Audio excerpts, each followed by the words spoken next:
Hello everybody and welcome back to the snooker action, and this time around it is going to be down to a one-table format, and what a better place to start than the man that has managed to inflict the crucible curse on the reigning world champion, knocking out Zhao Xingtong out of the potential hunt for that world crown number 2.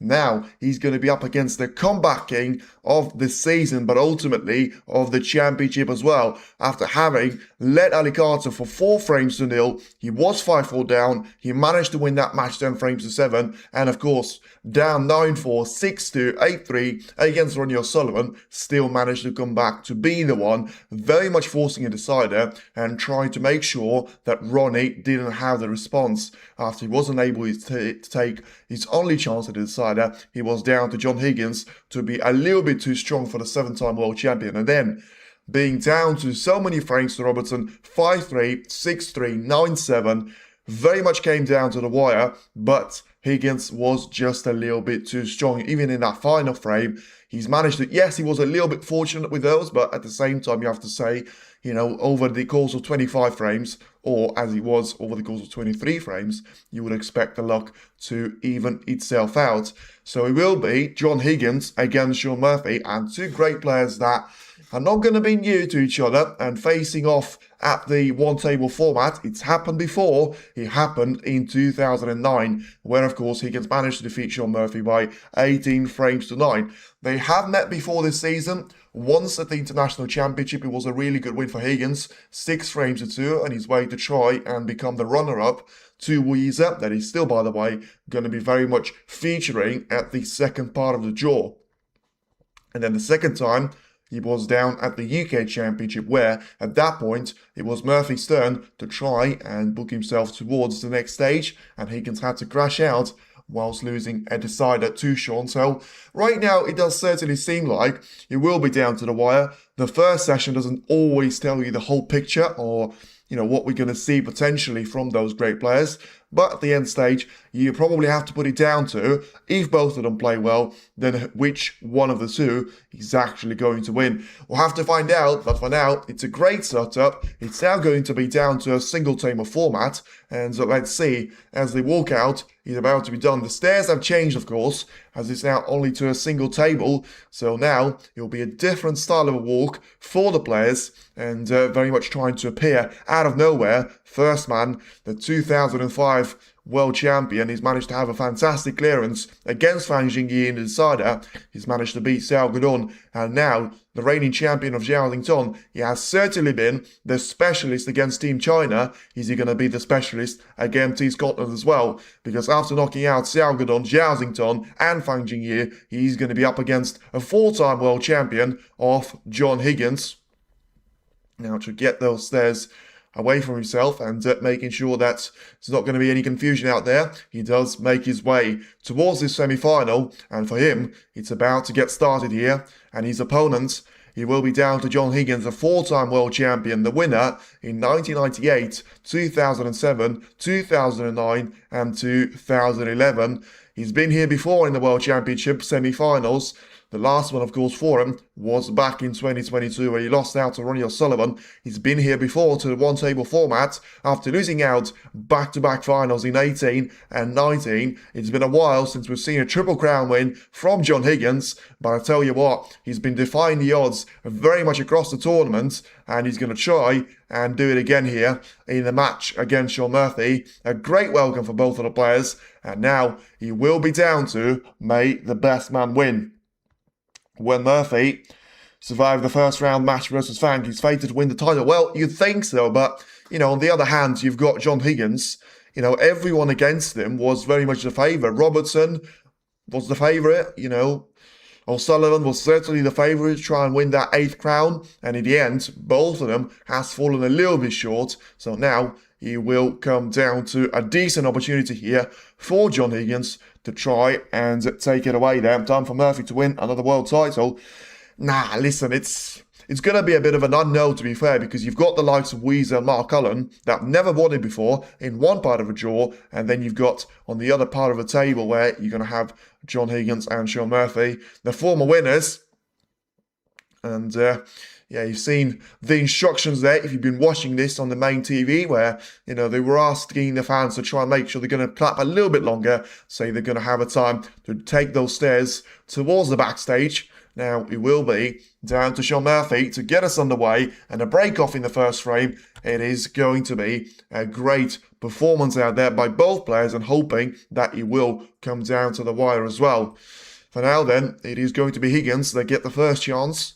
Looking at the raid to be taken into the left corner straight away. There is going to be a nice little path for him to try and take it away as just a bit of a rewind of what happened in the quarterfinals. 4 matches to be played. Zhao fallen short to Sean Murphy, 10 frames to 13. John Higgins managed to beat Neil Robertson with exactly the same scoreline. Mark Cullen managed to beat Barry Hawkins with 13 frames to 11. And of course, the 4th quarterfinal was down to Weezer against Hossein Faye, and he was the biggest win of the quarter so far of 13 frames to 8 in favour of Team China once again. So 4 nations to be represented, 3 of them to be from the UK, and then 1 more to be represented China as well.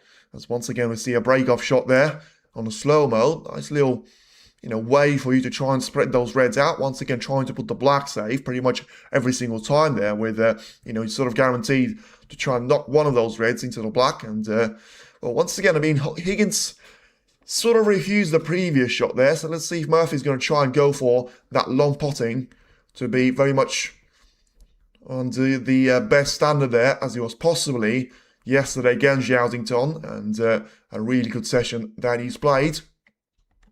For now, has refused that, and once again leaving Higgins in a very similar sort of option here to try and get himself through here, because he's got an opportunity to try and take this one away.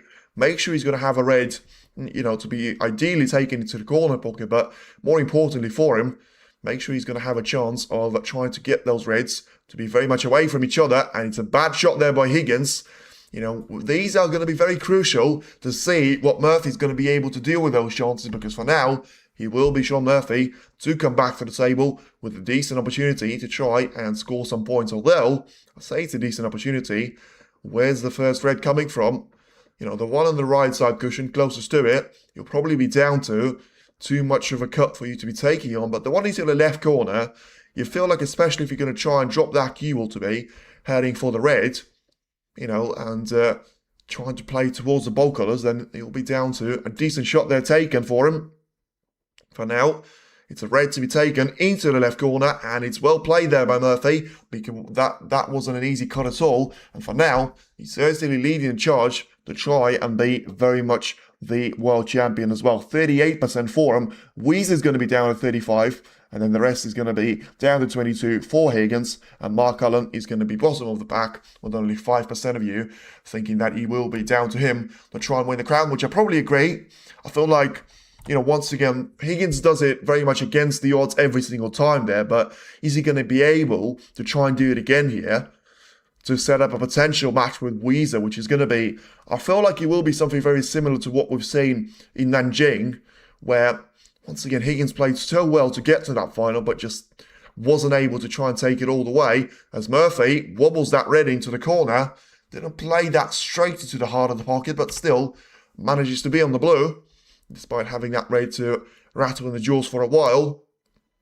In the end, the red is still going to disappear, and Murphy's going to have 5 points on the break to try and probably take the blue here, because that will give him a natural way to try and play this one with topspin. Make sure he's going to... Well, that's not really what I meant with him having so much of the angle. But to be fair, you can try and play that with pretty much the same line, just taking it on around the red on the left side. Then if he cannons that one, he may still be able to take it into the right middle. But he certainly was able to avoid the cannon. And now will be down to red to be taken into the right-hand side of the table, and taken well. Now then he's going to leave himself on the black, which is going to be very important for him, because eventually that could be the shot that brings the black to be positioned for the right corner. So once again, play this one with a little bit of topspin, trying to get around those reds. Play that with power, which was a little bit risky, but just gave a little bit of a touch towards the front jaw, which is not going to impact him too much, as the black still disappears into the corner. And he will be down to a decent opportunity here to be taking another red into the left corner, though doesn't want to be opening up those pockets too much.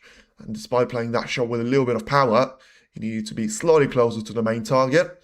But anyway, the break is going to continue, and then the black to be taken into the right corner. Plays the cue ball through a gap in between those two reds, and now getting himself through to a chance of taking the red into the left corner and positioning himself to go on for a potential opportunity here to try and stay on those chances here. For now, he's just going to carefully take the red away and position himself nicely for the black. So, working with all the loose reds at this stage for Murphy is not going to be a bad idea at all, because if you look at the points advantage and you also look at the way that he's going to have at least 3 more reds available, it doesn't look too bad for him at all. But a bit of a weird shot that he's taken here. I mean, I'm not sure if that was the plan, but he left himself with a shot into the yellow pocket. Just as I was speaking that, you could have a really nice line here to be taking now. It's got a difficult shot here to be taking on into the yellow pocket. Not too sure it's actually the right shot for you to play as well, because he's got the shot into the left corner of the table, but he decided to try and play it for the red into the yellow pocket, screw for the black, and well, as long as he hasn't overplayed for it, he should be nicely positioned for the black here to be taken.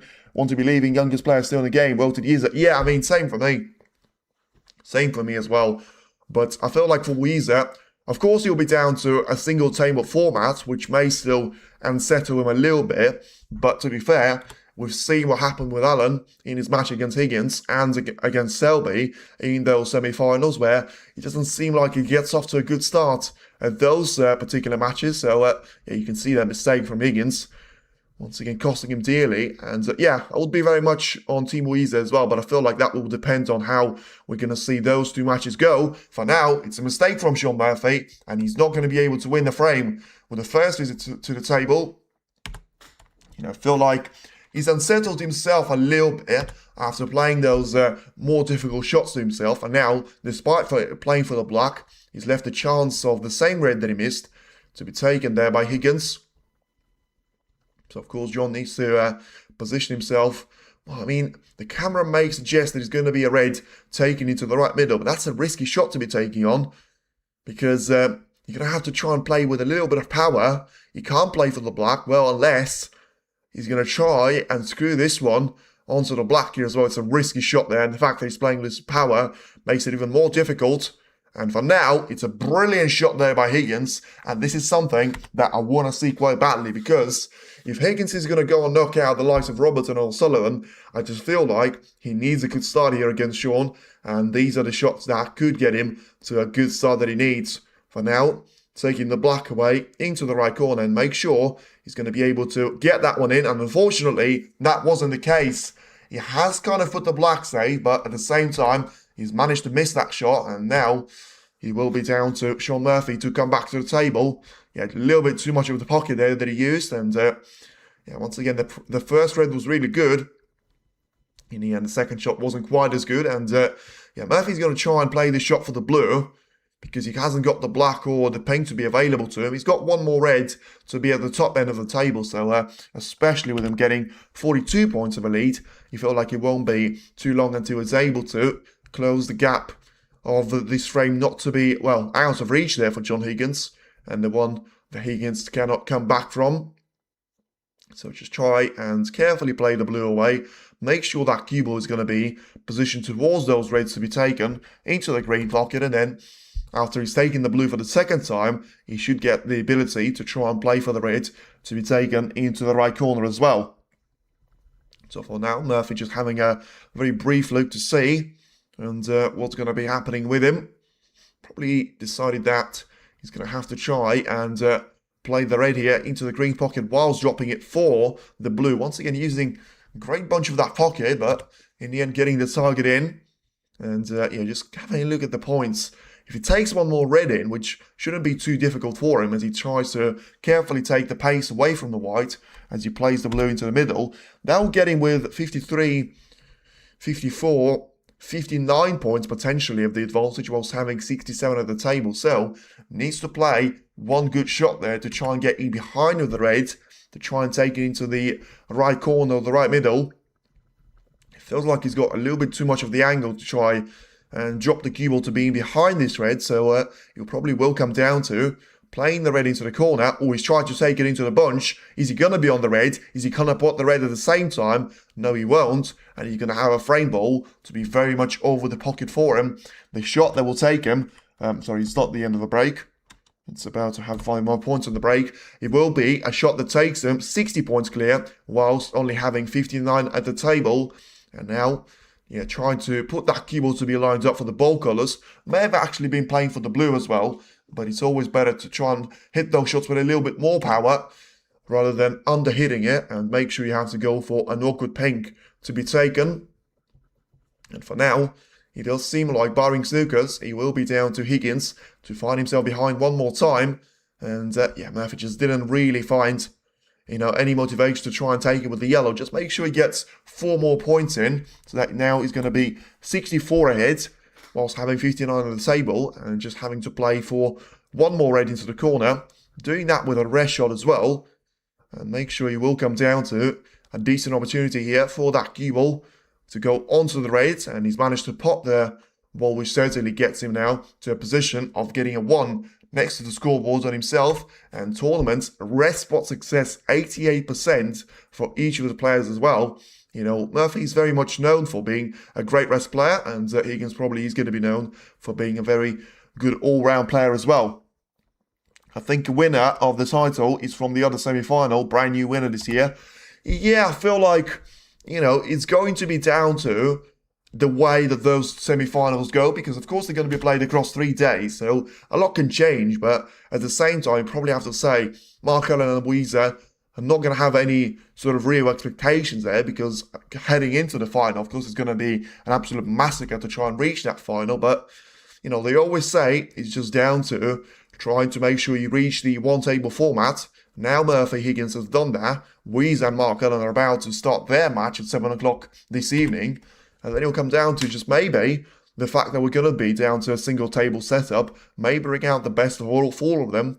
For now, as you can see, there's only 1 point there to be scored from John Higgins' point of view. And Murphy can still try and make it very much to breaks of 42. If he takes this red away, as he's still aiming for a total clearance to be on the line, as he takes that red in nicely. So then, still a clearance of something like 70 points here. Very much available for Sean Murphy to try and have breaks of 42 and 75 to try and finish off the first frame. He's now going to be on 48 points whilst having 6 colours available, apart from the black, of course, being out of position. But if Murphy didn't really need that black, he may as well try and play for it very, very soon right now, if he is going to be getting as far as a total clearance to be available to him. For now, take that green away and make sure he's going to stay on the brown here. This is going to be very important, as I say, for Murphy especially, because, for Higgins, you feel like it's going to be down to him trying to find a comeback again. Doesn't want it to be too much of a comeback for him to try and achieve, but ultimately, Murphy has been playing really good snooker at the final session against Yelsington. He's had some really good matches and a really good performance overall against Salguron as well. So ultimately, if it comes down to a decent opportunity there, you probably are going to back Sean Murphy to take it away from John Higgins. Yes, for now, he will be down to the pink, taken into the left corner, and he will be positioning for the black, taken carefully into the right hand side as well. So then the black for a 75 points of a clearance. It seemed like that's going to be a little bit too wide, but 68 is still going to be good enough there for Sean Murphy, and he gets himself an early frame on the board. And I thought Higgins was going to try and get snookers in, but of course he can't get snookers on the black, so there's not going to be any point for him to be doing that, and he's probably just going to be heading for a bathroom break after the opening frame, and just maybe asking to get the water and bottle for him, and also just bringing the attention of the lights, potentially being slightly in the way of John Higgins, but it's nothing that has been in the way of Sean Murphy, as he's able to take the first frame away really comfortably from John Higgins, and now leaves himself in a position to try and dictate the run of play, make sure that it's only going to get better for him, and make sure that Higgins is not going to stand a chance when it comes to this first session, because so far, you know, you look at the way he's played against Fang Jingyi, it was a very close match. It was down to a decent opportunity for him to try and close it in 2 sessions against Xiao Gron, and he was able to do that as well. And yeah, down to a really good chance to try and take this match to be under his control here as well, as it's now going to be. Once again, it's such a nice setup here for a one-table format, I would say. As you can see the lineup with the standings as well. You've got 4 entrants here, you can see from here, and then you probably have got a couple more on the sides. As they're still trying to work out on whatever was brought to your attention. As you can see, there's a huge scoreboard. There's a screen out there as well, and it says Sean Murphy frames 1, John Higgins frames 0. And yeah, very quickly on the first frame, probably down to one mistake, and you get punished there from Higgins at the starting points. Wasn't really the case after Murphy, you know, still left Higgins with a chance to try and take the red into the middle. He was able to do that, but after having to take the black away into the right corner, it was probably 1 shot too many. And now he will be down to John Higgins to find himself in behind once again. And yeah, the problem with Higgins so far recently is that even though he was through a couple of those semi-finals in, you know, 18 and 19, now he's going to have to try and make sure it doesn't result the same way as he was in 2022, where he was playing against Ronnie O'Sullivan, very much the same country of a player that he will be down to as John Higgins. So, still seems like he's having a bit of a conversation with the referee to just make sure that whatever he's getting in his way is going to be sorted out. So then, the second frame about to begin here from John Higgins. And hoping for himself, it will come down to a shot here to be taken nicely. And make sure he's played that well on the right corner.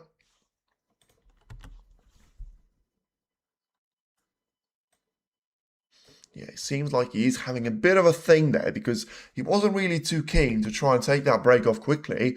And it seemed like he's maybe having a bit of a similar thing to what we've seen from Ding Zhuyi, where it didn't look like he was actually feeling 100% out there. You know, just having a problem with the vision, whether it's down to something being in his way, or just having too much of a light there, which sometimes can throw you off as well. Whatever it is going to be, it will come down to a chance now for Sean Murphy to take another long red away into the corner. Those ones have been going in for now, and this one is going to go there as well. But the black, ooh, I'll tell you what, he may have played this one a little bit too safe to try and get that cue ball to be lined up for the black will cushion. I mean, it's a really good pot there, but can he try and take this one on the black? Because this one is a lot more serious than the one that we've seen John Higgins to be missing into the right corner in the first frame. Now then, just try and take this with real power and make sure you're going to be able to stick for those reds. That wasn't the case. Is he going to be on the reds? Oh, I'll tell you what, he may have actually got away with this one because he missed the black, but missed the black by a long margin as well. But at the same time, he just seemed like he's going to have not really a lot there available for John Higgins to be taking. So he will come down to a shot maybe into the yellow pocket. Well, you can't even consider that. Surely you have to just try and play it safe. You know, whether you can try and get that red past the green, I'm pretty sure you can't do that. So he will come down to a shot here to be taken. And, well, Higgins wants to realise that he hasn't done exactly the same thing to what Murphy's been able to do previously there, because it seemed like he was trying to get that cue ball to being behind the yellow. Hasn't really worked out. And now, Murphy's basically got this exactly the same shot to the one that got him into this position of being a point clear. And, well, let's see if he's going to try and think about it here. Because even though that one was a little bit straighter on and had the ability to try and bring the cue ball to be lined up very much at the right-hand side of the table, this one may be a bit of a different story. As you can see, 43 breaks of 30-plus points for each of the players. 4 centuries so far for John Higgins, 6 centuries for Sean Murphy, and he also had 2 more breaks of 90-plus out there, which we have seen a couple of against Xiao Xington. Despite being unable to make a century in that particular match, he still had a really good performance there from Sean. This one, though, he was clearly trying to take that cue ball to be in a somewhat safe place in relation to the Reds, and getting himself to try and have a chance of putting the black into the corner. Well, it will be down to a decent opportunity here for Higgins to try and take the red away into the right middle and get it down to basically a 2-shot of a break potentially to be there, because if he takes this red away, he's going to have a decent opportunity to try and land on the ball colours to the middle into the same pocket, and then it's going to be down to try and very much get up to the pace of the break. This red is going to be close, but in the end, he's played that with a little bit of pace, and it wasn't going to be close enough. Now, how far up the table is the cue ball going to be in relation to another red to be taken into the right middle? It seems like those are the shots which, earlier on, it's very nice for you to try and get those ones in. And, of course, if you don't, even if that red, Murphy feels like it's not going to be worth to try and go for an attempt of a cut into the right middle, then he's going to have another decent opportunity of taking the red into the right corner, and at the same time, he'll be very much down to a good opportunity not to be taken. But now, that was a little bit fortunate there from Murphy. He got a kiss of the red after managing to pot the red, and he's still going to be perfectly lined up for the black. So, even though that wasn't the way that he was trying to be positioning himself for the black to be taken, this is still a nice opportunity to try and make things right after the previous mistake. As he done it, I feel like he's going to touch a little bit too much of the front jaw, and the red is going to be playable, you would feel, into the corner, because the black is going to stay out. The same mistake that you very rarely see done 2 times in a single frame there, but it's now 2 points scored by Murphy, and Higgins is going to have another chance to try and score some points here. Once again, not happy with something. Once again, just trying to make sure that all the conditions are going to be perfect for him.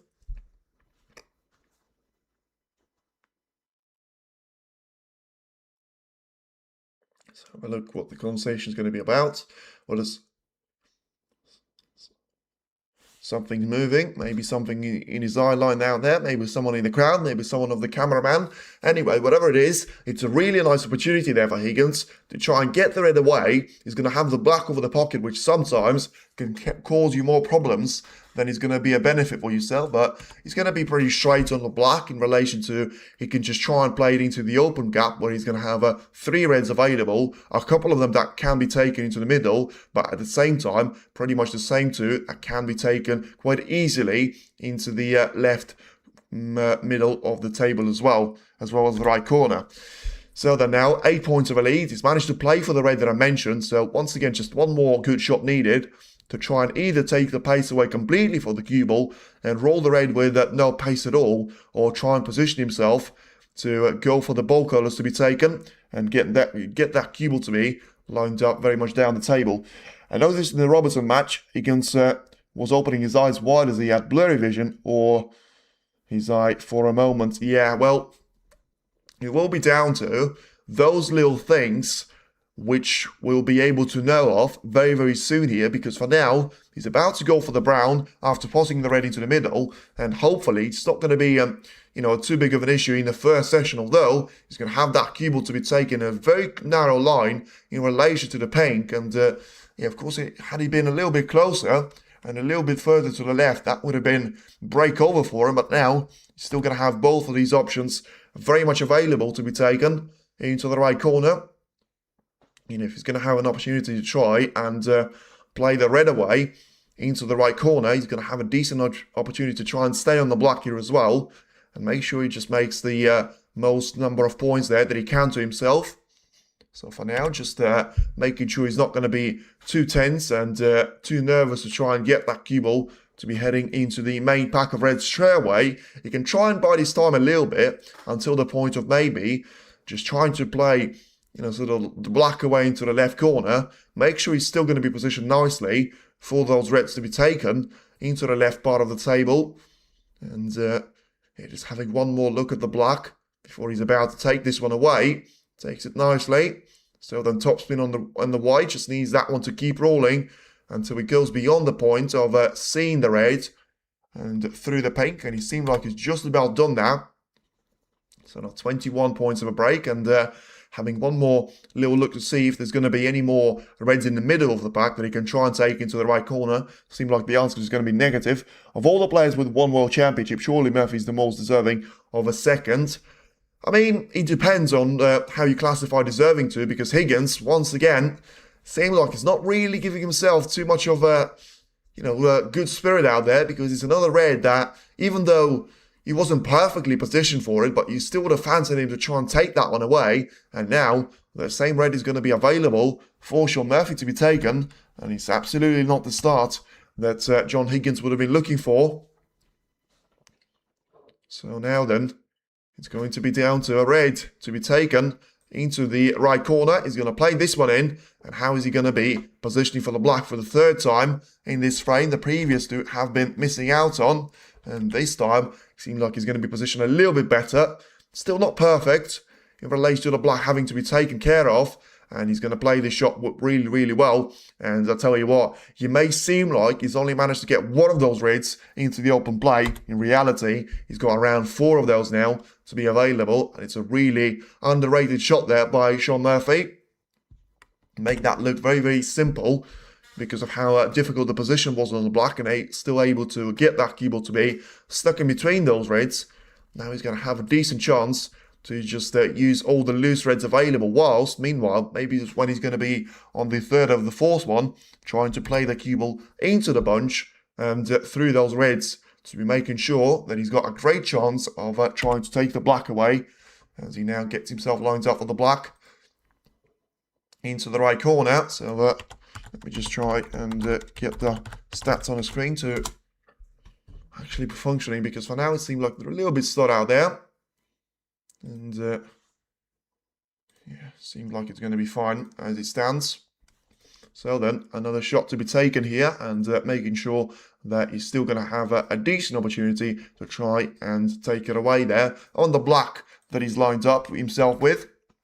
So just making sure, typing all these scores on break manual, absolutely. So, wow, I'm not going to have to be typing anymore for Murphy. That's a surprising miss out there. And it will come down to a good opportunity for Higgins to come back as well, because it will be down to the black to have been missed, and they both don't want it. Well, I'll tell you what, that's a bit of a weird thing there, because this time around, it will be down to a red to be taken here from Sean Murphy, after he wasn't able to finish off on any more than just 25 points on the break. Now, it is going to be John Higgins that comes back to the table, and surely this is a chance that he simply cannot refuse here. 3 blacks off the spot, not quite off the spot, but 2 of them certainly to be off the spot there, to be missed by Sean Murphy in a single frame. Oh, just about there, rolls that red into the corner. That was anything but comfortable for Higgins, and yeah, whatever it is, just needs to try and settle himself into the frame. That's what my teammate yells when the opponent misses a ball. He doesn't want it. So brutal. Yeah, exactly. Like, sometimes you just have to make sure. You will be early days. Murphy had a really good break in the first frame of 68 points, but now it is going to be one of those frames where you're going to have to try and really dig deep here to find yourself to be winning a frame like that. But now it's surely going to try and play the cue ball into those reds off the black, and they could go anywhere. Now then, I mean, that's not the way to play that shot. It wasn't even close to making a contact with any one of those reds, and in the end it should be a break very much over there for John Higgins. I say that to my teammates too. Well, It's whatever you're up to, and yeah, he will be down to. Now, a plant potentially to be taken with a safety play. I mean, surely he's not going to actually try and take this one into the corner pocket because of how close the red can go towards the corner, and he's going to have to try and get the cover on that particular red as well. So let's see. It will be very interesting to be watching this shot there from Higgins. What's he going to try and do here? Well, he's tried to play this one with a plant, and he's going to leave it right over the corner pocket. Now, is he going to get cover on the yellow? I'll tell you what, it's really close. I'm not sure about it. He might have just about managed to get a sort of a... Well, it's a really, really interesting situation here because whether he was played for that yellow or not, now it comes down to Murphy. Unless he can try and find some sort of plant into the corner, he's going to have to play this one where he gets the yellow to be, or the brown or green, to be very much the helping hand of the cue ball in his favour as well, because here, 2 points of a difference, and well, we'll be down to a potential plan to be taken into the opposite side of the table, potentially try and play that off the cue ball and try and get it closer towards the red. So they're just trying to work out the angles. I noticed that very unique design for snooker. His mate Raindon makes themselves. Yeah, I've seen that because it actually reminds me of the cue by Ding a little bit, because I thought there was a little bit of a thing of dragon in there, but now we'll come down to a very important shot here for Murphy, because if he's going to have a shot to play into the left corner, he can try and get 2 reds at the same time, but of course he's still going to have a risk of not making either one of them, and in the end, that was the case. So has he left that red to be over the corner pocket? Yes, he has. So then, another chance here. That will go the way of John Higgins, technically being the highest seed, but look at how close that was, especially to the cue ball, off the red into the corner. In the end, he was trying to take it as 2 reds, one into the left, one into the right part of the table, but not able to get either one of the two. Now then, Higgins, for the 3rd opportunity, to try and close out the frame away from Murphy. He needs a really good shot here. He got the reds. Is he going to have that cue ball to slow down before it reaches the bulk? And it will, just about. So he's going to have to try and take it with the green, unless he's got mighty cue power on him to try and avoid the cue ball to be hitting the yellow here as well, off the brown. Apex, are you Dutch or am I way off? A little bit. I wouldn't say you're way off, but it is closer to Eastern Europe. I'm very much from the country of Ukraine, if you've heard about that one. So Dutch is not too bad. Have got a couple of Dutch friends as well, but not too many of them. But I've heard worse predictions as well. So then, it will be down to a brown to be taken here with loads of backspin here on the cue ball. If he's going to be able to try and bring that white to be positioned on the left-hand side of the table, then it will give him a great chance of trying to take those reds away into the right corner, then played with topspin into the reds that he's tried. Is he going to have a good effort? Well, I tell you what, it was pretty much perfectly that he played that shot with, and he's still going to have a chance of taking the red away into the left corner. So then, trying to take the red away and make sure he's going to have a chance of playing the black into the right-hand side of the table. Would never have guessed. Well, it's the thing there. You never do guess those type of countries because it's not necessarily the one that you would say, you know, the first one that springs to mind. If you are digging in our origins, then this will have no end. Exactly. But, yeah, it's going to be a really good chance here for John Higgins to try and take the red away. Make sure he's going to be able to take all 3 of those. And then he should have more than 35 points of the advantage over Sean Murphy. And for him, of course, he wants to try and make this matchup as close as it's going to be humanly possible. For now, that shot on the brown was really impressive there that he's played, especially trying to get that, you know, pink and red to be coming on his way. So then, about to take the black into the left corner, play that with a little bit of topspin, and make sure he's still going to position himself nicely for the red to be taken into the right corner. And now 23 points is his lead. If he takes 2 more reds with a blue, or a value of more expensive of a colour, preferably to be fair, because the blue twice will take him down to 35 points as the lead, and of course 27 being available. So then for now, just have a look at the way that you're going to have a potential lineup towards that raid, because right now it feels like it's a little bit too wide on this raid in relation to, he can still try and drop the cue ball to be lined up nicely for the pink, but at the same time, is he going to have the angle to try and drop the white to be positioned into the left corner? So then you're going to be playing the red away into the right hand side, and he positioned himself for the pink to be taken now into the left corner. I want to see the angle here, because it seemed like to me he's not going to have loads of it. So yeah, the fact that he's looking at potentially taking that red into the middle probably tells you everything you need to know. He's not going to have the angle at all. Yeah, he's going to be dead straight on the pink. So it's now 2 shots to try and make it, very much 2 frames down, 1 frame each in between the players. For now, just try and get really low onto the white and get it closer to the red. Of course, he could have just tried to, and exactly what he's tried out there, try and go for the backspin shot completely, face that cue ball to me behind him of the red, and just carefully try and take it into the left corner. I say he's got better chance to try and take that one away. But of course, in this situation, if he is to miss a red, then he will be down to very much, loads of a chance for Sean Murphy to come back to the table and still have a great chance to try and pot this red away. But Higgins seems like he's finally been able to get his cue action together, although he's just played a bit of a bad shot on the black. The most important thing is that the red is going to disappear, which leaves him with 31 points of a lead. So 1 snooker to tie for a respot right now as it stands. And he will be down to John Higgins try and get the black in, make sure it's not going to be any chance for Murphy to come back to the table while still having a realistic opportunity to try and take this frame away. The black is going to be in, and the cue ball is going to be travelling towards the yellow here as well. So then, 36 points is the current break, and yeah, it will come down to a shot on the yellow, which probably doesn't mean a lot here for Higgins.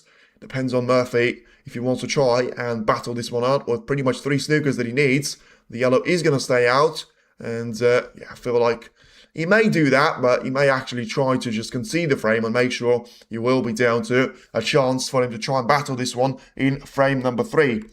And if they're possible for you to display the remaining colours when match reaches coloured. Not really, because how are you going to do that? 1-0. Variation starts from both. And why do you need that as well? Because you should know that 27 means that it's the yellow, and 5 more colours after that. 25 is the green onwards. Brown is 22.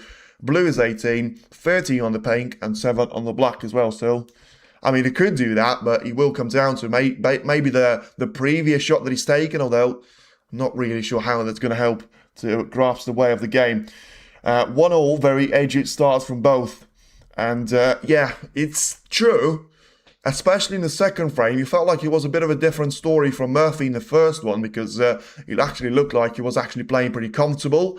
He didn't really struggle with anything. But on the second frame, he was down to a bit of an uncertainty for him. Missing the black 3 times certainly didn't help. And, Higgins, ultimately for him, the most important fact is he's still able to win that second frame away. And now it comes down to Sean Higgins to still be very much back in the chance here to try and take this one away from Sean Murphy and make sure he will be down to very much 1 frame each after the first 2. Then, of course, we're going to have the intermission to see what's going to happen in the remainder of this session as well. Then feel free to tune in to Mark Allen against Weezer, session number 1 as well, of the second semi-final to see which one of them will make it the maiden final at the Crucible. And of course, a great chance to try and make it very much all the way to the top. Feel like Weezy's going to be the favourite, but the favourites against Mark Allen probably have been throughout the whole thing, apart from Hawkins. The first round against Zhang, I thought that he was going to be a little bit too strong for Mark. It wasn't proven to be the case. Now, he will be down to the likes of, what's he called? Weezer, to try and make sure he will be down to a decent opportunity to try and challenge Allen as well. And it's now very much back to the break-off there from Sean Murphy.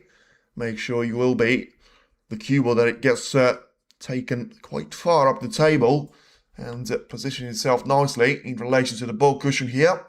So now you will be down to John Higgins to try and take the shot away, which does remind you of the shot that basically lost him the first frame after that break of 68 points when Murphy came in after a safety that he misplaced and caught another red which he didn't intend to, very much into the left side cushion. So for now, carefully take the white onto the right side rail, make sure he plays the shot with loads of topspin and get himself through to a chance of getting the white to be taken in the gap of the brown and green. Seems like the line is going to be good. The pace is going to be the lucky piece out there. But in the end, I thought he played that a little bit too much pace. But certainly seemed like he's going to get a little bit unfortunate there. Because even though, of course, neither of those reds are available, Murphy's going to have a chance to try and use that touch and ball, which Higgins has left him with, and basically try and play the cue ball away from those two reds. Make sure he will be down to a decent chance to take it down to on the cue ball to be taken towards the ball cushion, and make sure he will be very much a great chance for Shaun Murphy to be the favourite again to try and take this frame away. Because right now, with his special trademark break-off, he always seems to leave the black to be onto a little bit closer to its own cushion, with one of those reds always seeming to cannon the black away and position it closer towards the black ball cushion as well, which makes it a little bit more difficult for you to play those type of shots, because now the pink is obviously going to be covered up, apart from potentially the perfect placement on for the right middle. But ultimately, you know, the black is going to be the biggest problem there for the players to try and get through. Now, Higgins, is he going to try and go for the red into the left corner, play the shot with topspin, but it seemed like he got that one a little bit wrong. Not sure if he was actually trying to pot the red because of the line of the cue ball. May have been down to fade, but at the end, it still seemed like he will be very much down to Shaun Murphy to play a safety shot and get Higgins to be doing the same thing over and over again for now.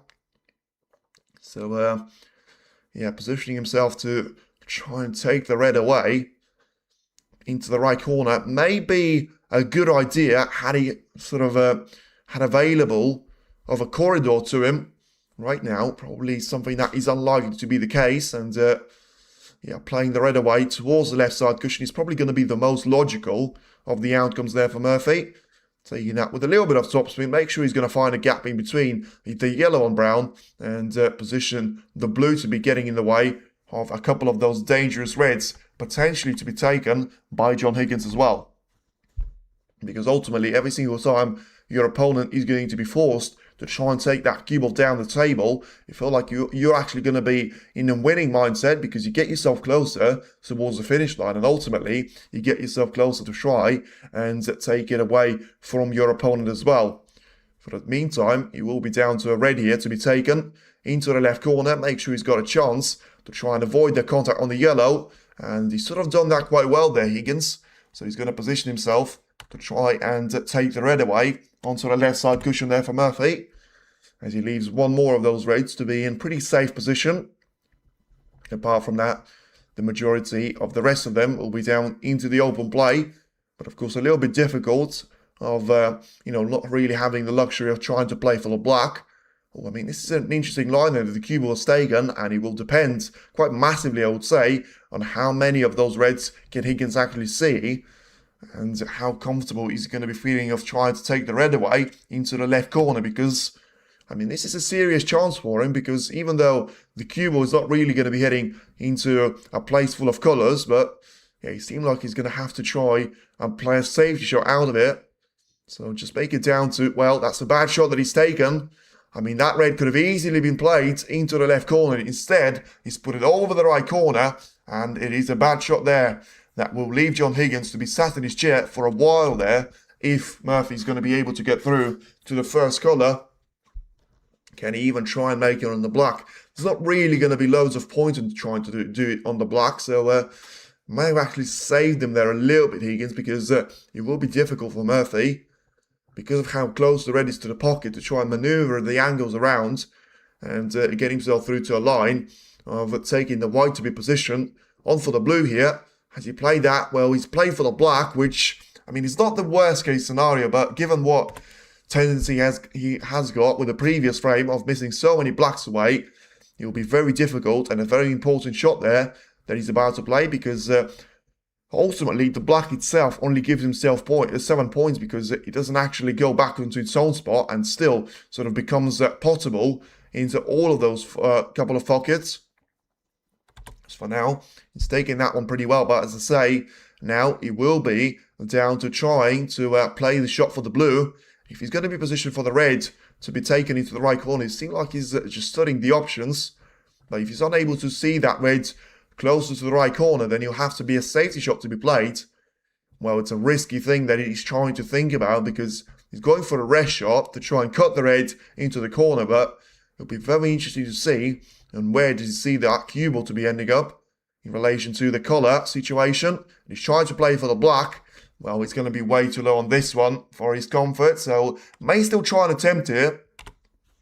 May still try to attempt it though, because you know, inevitably it's still very much one frame each. You have to be taking those risks in the opening couple of frames, and ultimately taking the risks is exactly the thing that sort of got him here.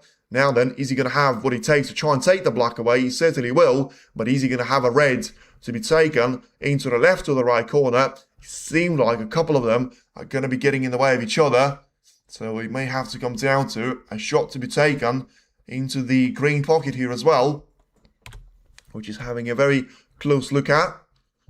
So for now, Murphy with a chance to take that red away to try and resume the break, because he's managed to fix that black ball issue quite nicely in relation to now he will go into the left and the right corner pocket, even though it's easier for you to try and play on the left hand side of the black to actually position yourself to be getting a nice opportunity.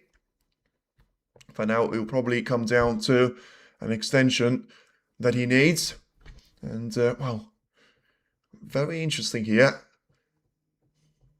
So here's the extended spider there that he's trying to take, which I'm not really sure what this is going to be down to, because if he feels like there's a red available into the corner, then surely this is going to be way too uncomfortable for him to try and take this one away and still playing for the black there, because he needs to be lower than the cue ball, the center point. So he needs to play this basically with backspin, try and get it on the right hand side of the black and position himself you know, to try and cannon that cue ball away, exactly as the broadcasting thing are sort of suggesting. But it's going to be far from an easy shot to be taken on, of course. It's going to be very risky to miss a shot like that. And, well, he's just trying to drop that cue ball to be played without touching the black ball cushion at all. And it seemed like he's played that one well again. So Murphy, for now at least, he has certainly managed to put the struggles of the previous frame behind him, and now looking to try and put another black to be taken into the left corner. So play this one carefully, but at the same time, of course, trying to make sure he's going to have that cue ball to be stuck in between those reds, as long as he's going to have one more to be taken into the left corner. Well, he's going to have a look at it, because the body language doesn't actually suggest that he's going to be on one here. Well, that's fortunate there from Murphy, because he's played some really good sequence of 6 shots out there. And it seemed like, yeah, the red closest to the cue ball on the right corner of it might just be preventing him from trying to take that red away. Seemed like he's going to have a chance of playing another red into the right middle though. And has he made that one in? To me, he's missed it. He has missed that red away. So, after doing so well in the opening points of this break, it's now going to be 24 points for Sean Murphy. And now it's a chance for Higgins to try and take this position from a really good level there that Murphy has managed to put himself into, and try and be the man which gets in front of this match for the first time. Because, listen, it's only 123 points that he's got ahead of himself, with only 24 points to try and come back from, because despite the break from Murphy being quite a lengthy one, you feel like you'll probably come down to Higgins to try and accelerate the pace away slightly here, especially if he's able to take the red away, which Murphy has missed without issues. Now then, is he going to be able to take this one without issues? The answer is no, because he played that one with a little bit of luck involved, and he doesn't seem like he's going to get any. And I'll tell you what, he finds himself in a nasty position here, because he's got a couple of reds to be very much over the pocket. He can't get through to any one of the colours, and yeah, the previous time he's played the shot, now he'll probably come down to an opportunity for Higgins to try and take the frame away from Murphy. If anything, it's Murphy that is back in control of trying to win the frame. I mean, It'll be very, very risky. Brown ball. He'll be declaring colour here, so he needs to try and get the black to be involved. He needs to get the brown to be involved as well. It's a very tough shot there to be taking on. And, well, has he missed it? He has missed it. Is he going to have a free ball available? Seems like he won't. And no, he certainly won't have a free ball available. But now Murphy will have to evaluate the situation that he finds himself with. And he doesn't have to spend too much time on doing that. He will be putting the cue ball back exactly where he was. And now 27 points is going to be the lead for Sean Murphy. And a chance now for Higgins to try and make this one a little bit closer towards the brown. Ultimately, he doesn't want to try and make sure he will be, forcing himself with too many foul points to be given away. So now the referee is just asking to make sure that the cue ball is going to be in exactly the same place as it was beforehand. So making sure there's not going to be any bit of a, misjudgment there. So still, Murphy finds himself in a pretty comfortable position in relation to this particular frame, but it's going to be a massive thing there to realise.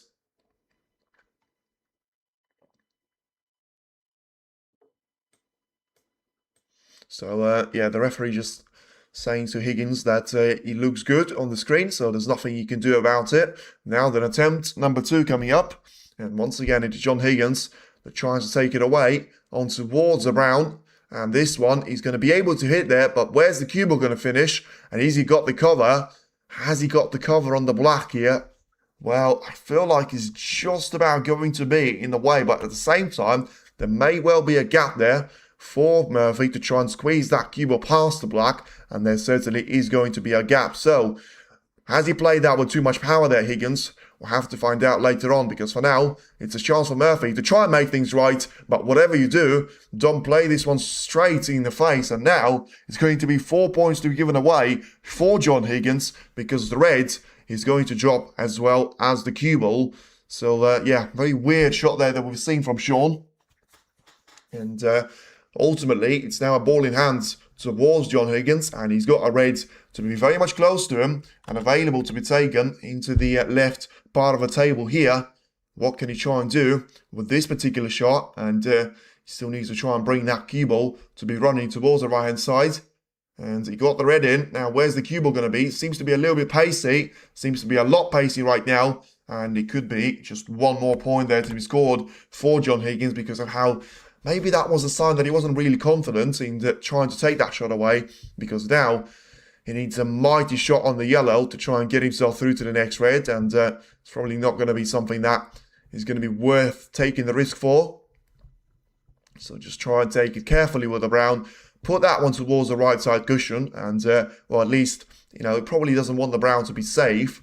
Just try and put that one to be very much available for both of the players to be taking on, and leave that cue ball to be in a position where Higgins feels like he will cause the most trouble for Murphy.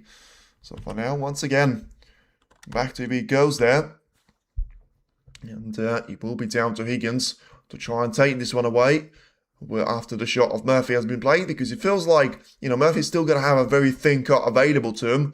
If he plays that one nicely, and he played that one a little bit too thick, and a lot too thick at the end, wow, it seemed like he's taken just a fraction more of that red than he had to, but at the end stage, that clearly was enough to rattle the cue ball to be in the jaws, and surely another chance they're available. I mean, it feels like the spin on the cue ball has worked massively in favour of John Higgins and against Sean Murphy at that stage, but I don't know how that happened, but anyway, whatever it was, clearly caught that red a little bit too much in the face, and, well, so many chances in the second frame, so many chances in the third frame as well, and only 34 points to be scored.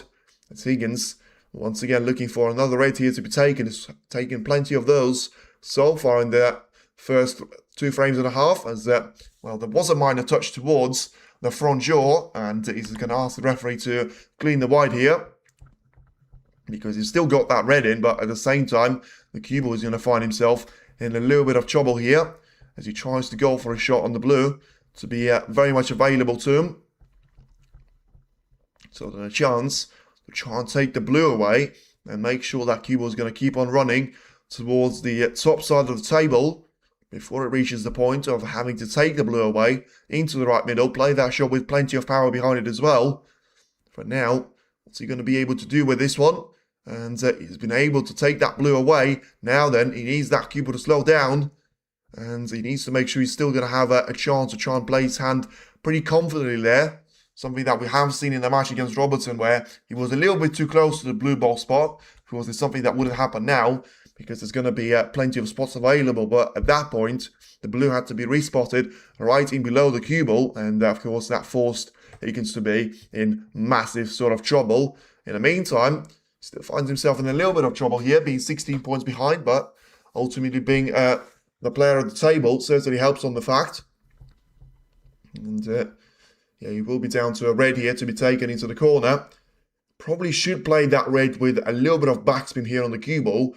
Make sure he's going to try and take the white towards the blue or black there. You're going to have two of those options available. You can try and play for the brown, but it's going to be difficult to try and find a good transition onto the next red.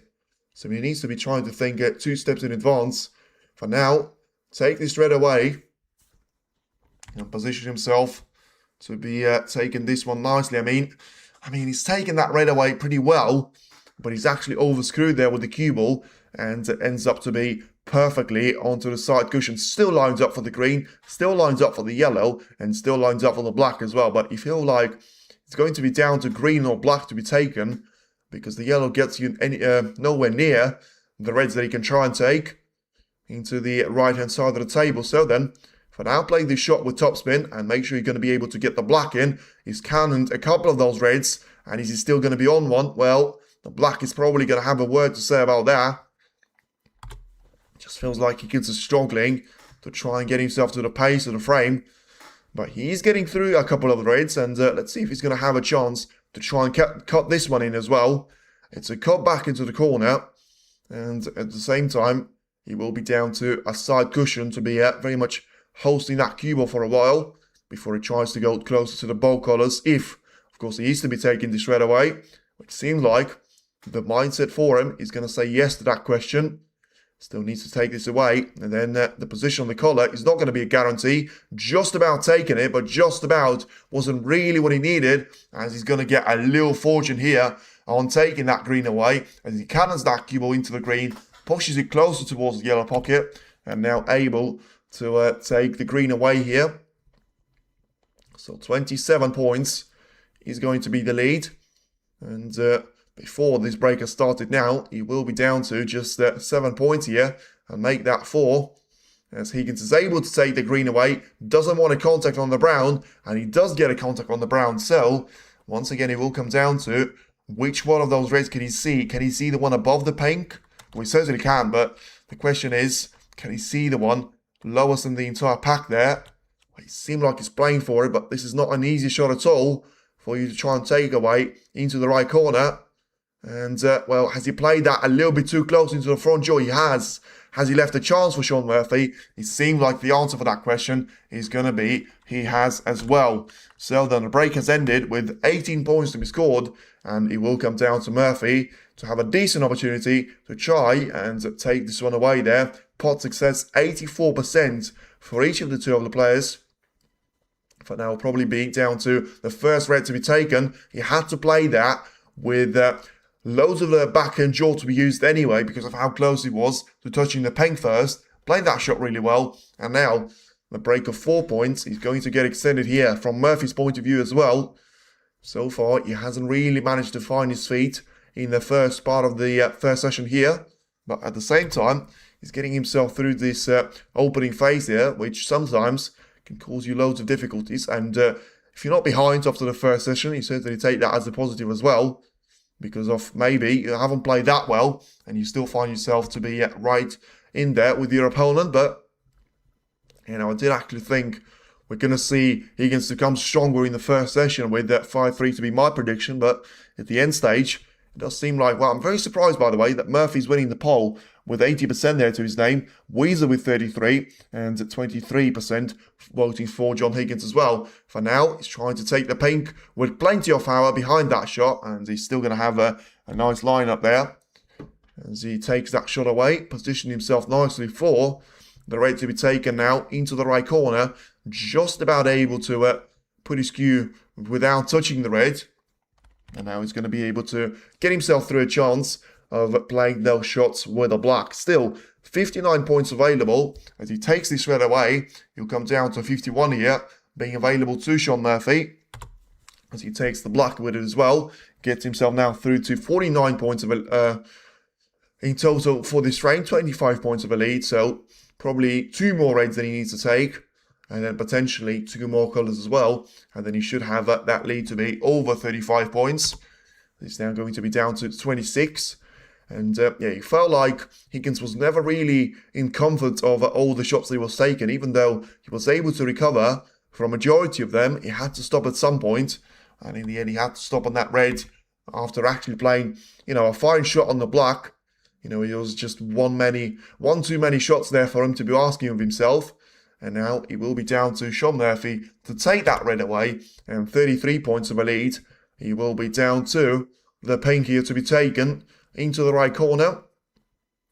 And play that shot with a little bit of backspin. Make sure he's got a red to be lined up into the same pocket. And now he will be 39 points of a lead with 35 remaining. Shaun Murphy takes his third frame away, barring Sukas. And if he's going to be able to get this red away, then he will be down to mission impossible for Higgins to try and do something about it. And he can still try and just about make the highest break of the match there for himself, if he makes a total clearance with this one, because he's going to be down to 69 points if he takes the remaining 6 colours away, with only 68 the previous effort that he had, after not being able to pot the black to make it 75 points of a total clearance. For now, to take the green away and make sure he gets that cue to keep on running towards the brown here and to get himself through to a chance of taking that brown to the right corner. Make sure he's still going to get the position for the blue to be taking on. And at that stage onwards, he'll be very much down to the blue to be played on for the pink. And he's played that really, really well. Loads of backspin, top side of a blue. And now positioning himself to try and take the pink away into the left corner at the same time. He will come down the pink, take it into the corner. And, has he missed that one? Just about rolls that pink in.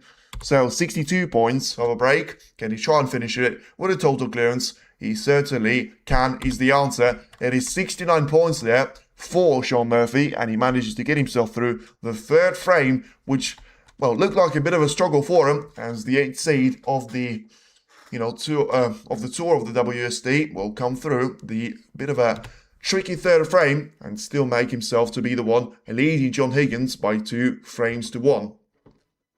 So, still, seemed like it's going to look pretty confident there for Shaun Murphy, because the position that he finds himself at right now probably puts it down to a decent opportunity for Higgins to try and make it down to 2 frames each. But at the same time, we've seen that a couple of times there where, it's not really down to what happened in the first mini session. It's down to what happens in the mini session number 2, especially when it's going to be a match of John Higgins. But one thing you probably have to say as well is that if you're going to be leaving out a chance of Shaun Murphy to try and take that 3-1 of a lead, then who says he can't do the same thing that he's done against Zhao Xington, where apart from, certainly not since you had that 5-3 of a lead, there wasn't a single point in that match where Zhao Xington had the lead, and it was sort of like, he had a couple of draws with 9 frames each, 10 frames each, but apart from that, it was certainly very, very comfortable for Shaun Murphy. It just seemed like something got stuck in his eye out there.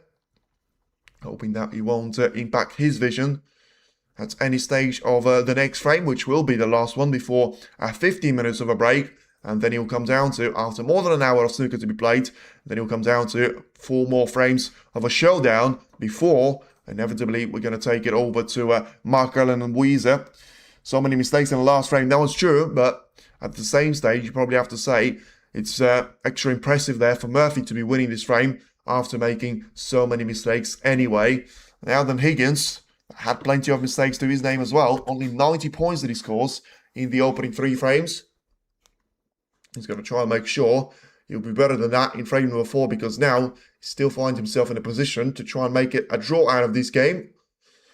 Just about misses the blue there on the left-hand side of it, so leaves the chance away for the long pot to be taken into the both left and right corner. feel like the one into the left corner is going to be a little bit too close for the cue ball to be taken into. But the one into the right, it may actually be worth it to be taking on there from Murphy. He's gone for it. He's made that one in. And is he going to be on the collar? The question is, well, the answer is I don't really know. Seemed like he had a very quick look to the pink, which clearly won't go into the right corner. So now he will be down to if he can try and take it with the blue into the green pocket and still find himself to be playing those shots with chances here. So far as you can see, attempts conceded from the break, 2 out of 2 there from John Higgins, and now 0 out of 2 for Sean Murphy. So for now, it seems like Murphy's going to be dominating every single part of those stats, apart from, of course, the lead of those frames to be taken, because he still finds himself positioned where if Higgins was to come back to the table right now and put a century break in, of course, that will change the dynamic of the match anyway. But ultimately, it will put it down to 2 frames each to be on the scoreline. For now, Murphy just needs to make sure he tries to settle that scoreline in between himself and the black and make sure that it's not going to be too much of a trouble there, as he's going to be playing for the black for a while here, you would feel. Especially not having any close reds towards the blue and making sure that the pink is not going to be available for him at this point as well. There's not going to be any point in trying to take the pink away as well because, you know, the pink spot is not available. You don't have any more vacant spots there as well, which will put it down towards those reds, which is not a thing that you want yourself to be doing. So for now, just tries to take that cue ball towards the black there. He was always going to be a little bit more distance than he would have liked, but still able to hold this one pretty well. Now, well, I mean, the fact that he's got his hands to be on the cushion makes the shot a little bit tricky there to try and control the white as well as he wants. And whether he was playing for that red into the right middle or he was trying to go for the red into the right corner, seemed like he's still going to find himself in a position of trying to take this red away and position himself nicely to try and take it down to the cue ball here. That's the main point of focus. He's played that red nicely into the middle, and he's still going to be top side of the blue, which is about as much as he could have asked before that previous shot was taken. So, yeah, played this one with a little bit of topspin.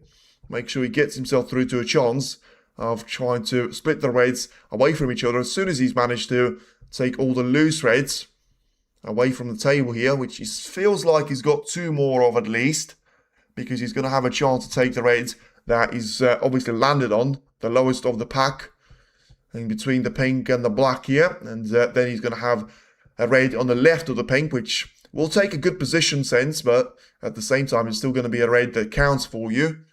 I'm really surprised at the way that he tried to take the shot on the black there, whether that was unintentional or he's going to leave himself with a chance to try and separate those reds away. He's tried to do that. Is he going to be on the reds? He needs to be on the red into the corner, and he probably will be on that one, to be fair.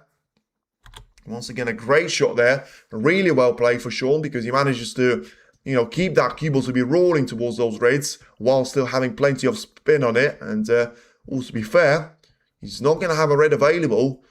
So that's going to change the dynamic massively out there, because that equals, you know, the highest break that we've seen from John Higgins. And it's only going to be the 4th highest break from Sean Murphy's point of view. But it's a very difficult red away that he can take into the corner and position himself to have the chance to be on the collar there. It's not going to be easy at all. So it may come down to a safety here to be played. But it's not really the way that Murphy wants to try and deal with the business. So then what's it going to be here? Is he going to have a chance to try and roll this red away into the left corner, play this one with real power? Well, as I say, he's got the red in, but he's probably not going to be on the collar at all. It will be difficult to see from this angle how much of the control of the cue ball can he actually get there whilst trying to put that cue to be on the left-hand side of the red, which would be very much bridging over to here. So if he's going to have a chance, try and take the pink away into the left middle. I mean, he's going to be playing this shot away from the reds anyway, so I'm not really sure if it's going to be worth it at this stage. But as I say, Murphy has got that attacking mindset in him, but at the same time, he's got the, you know, the case of trying to play very much a responsible shot there He's trying to go for a shot into the yellow pocket, and this one seems like it's just about going to make the target, and it's a really nice shot there. Well taken by Shaun Murphy once again. Despite the cue ball and the pink to have been so close to each other, he just about finds the target, and he's still going to have a chance to continue the break here. Looks like Shaun has been going to the gym. Not sure what you mean about that, but maybe. Haven't really seen any of those shots which would require loads of physical strength, but at the same time, come down to some really good shots there that he's taken, and at 43 points of a lead. He's now very much available, but I mean, it feels like he's played that cue ball slightly too far away from those reds. So is he going to have to try and take the red away onto the right side rail? Play this shot well. Is he going to have that cue ball to be on the blue? Yes, he will. And once again, he deserves every little bit of that because of how good he's managed to take the red away into the corner. Position that cue ball to be still very close to the blue here, and still about to make it the third 50+ break of the match here to be made. All three of them to be done by Shaun Murphy, and he'll be down to a potential century to be on the line as well if he manages to get the frame winning part out of the way. Certainly doesn't seem like he's going to be too far away from that. Still incredible that he's got 140 that he's heading for. Meanwhile, he's had so many difficult shots there to be taken, and so many chances that he had to use the blue as well. So then 50 points right now. Having a look on the position that he fancies himself to try and take the pink as well into the right corner. Make sure the white is going to be heading towards the left side cushion. Play that one a little bit closer to the front jaw, but still allowing that pink to drop in because of not too much power injected on it. And he probably will be just having a look to see if the black is going to be possible into the left. Well, certainly going to be possible into the right corner. Whether the same can be said about the right corner or not, we'll have to wait and see about it. For now, plenty of power in behind that red, and now leaving himself with a chance to try and take the pink into the right corner. 57 points of a lead, and once again, just trying to get that pink to be closer towards the front jaw. Twice of those shots now, and very much ultimately trying to get himself through to a frame-winning opportunity about to be finished here. 2 more shots that he needs, and then it will be down to the intermission for John Higgins to try and find his way back from, because now Shaun Murphy could have easily won all 4 of those frames, and in the end, a really good break in the first frame, a really good break in the third frame, and now, once again, missed the consistency for him, because it's going to be a break of 70 points, 68, 69, 70, and he will be down to John Higgins to find himself 3-1 down here. So just like it was against Ronnie, just like it was against Robertson, he will be trying to do it the harder way there. But he's going to be down to finally a little bit of fatigue to be coming in. Probably a little bit too early to say, because once again, you can clearly have to give loads of credit there to Murphy, because apart from missing 3 blacks out there, he probably hasn't done anything wrong. The problem is, of course, those 3 black misses came into the a single frame there, and now just trying to take the red away into the right corner, make sure he's going to have a chance to try and make a century break out of it, as he's still going for a 1-3-6, and he's still going for a 1-3-6 after counting the red to go out of the way. It seemed like he's still going to be on the red into the left middle. So a break of 85 points. Can he try and achieve something in the first 4 frames that he wasn't able to achieve in the first 23 frames against Yowdington? And of course, by that I mean the century break that he's going to be looking for. And he's got 92 points of a break. So if he takes 1 more red with the black, he's going to be getting himself through to 100 points exactly. And then he will come down to just getting that red away from the side cushion will be a nice little bonus as well. Plays this one nicely into the front end jaw. Murphy taking early lead, but Higgins known for comebacks. True. But at the same time, probably have to put this one down to, Higgins having to find those comebacks all the time. Is he going to be able to find 1 more here? Because for now, it will be a century break here of Shaun Murphy as he makes it a break of 100 points exactly.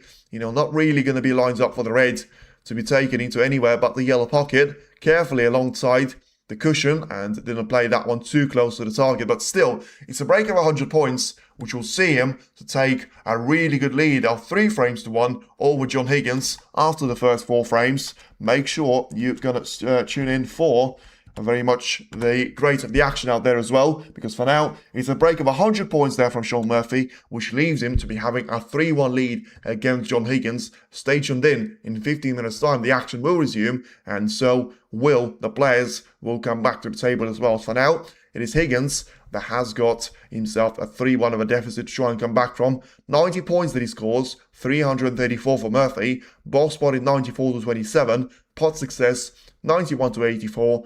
Long pot success 75 to 67. Safety success 71 to 69. And all of those stats are going to be won by Sean Murphy as well. Stay tuned in 15 minutes time. Then we'll be back with the main action to return to your screen as well.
Just to know what you knew. Restless every time we start looking at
Stick me in the smoke, breathe me in and let me go.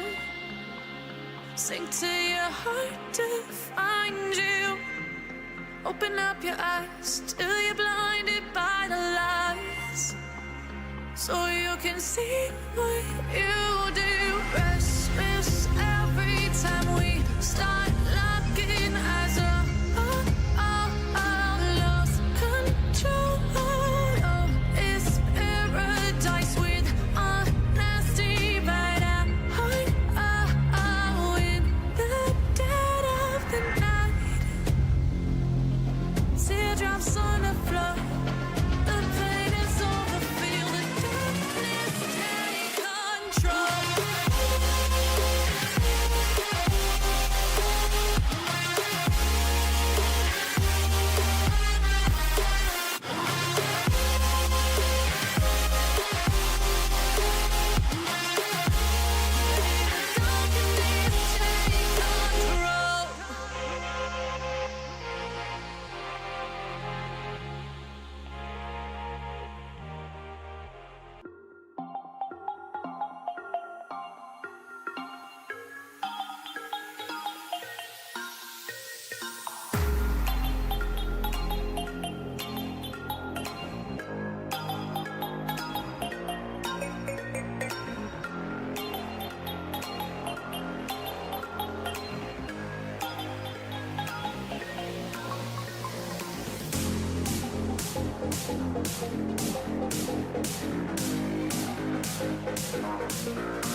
empty hearts and neon lights. They're playing with my mind. Gotta get out of here tonight. Oh, I wanna run off and fly. And I'll tell myself it's fine to be alone, just to find somewhere that finally feels like home. Oh, oh, oh. I hate all this overthinking. Oh, oh, oh, oh. The more I swim, the more I'm sinking. Take me to a world of silver. No more heartbreaks, tears, painkillers. Take me somewhere unfamiliar. Bring me back to where we started out. Get me out of now. To where we started out. Get me out of now.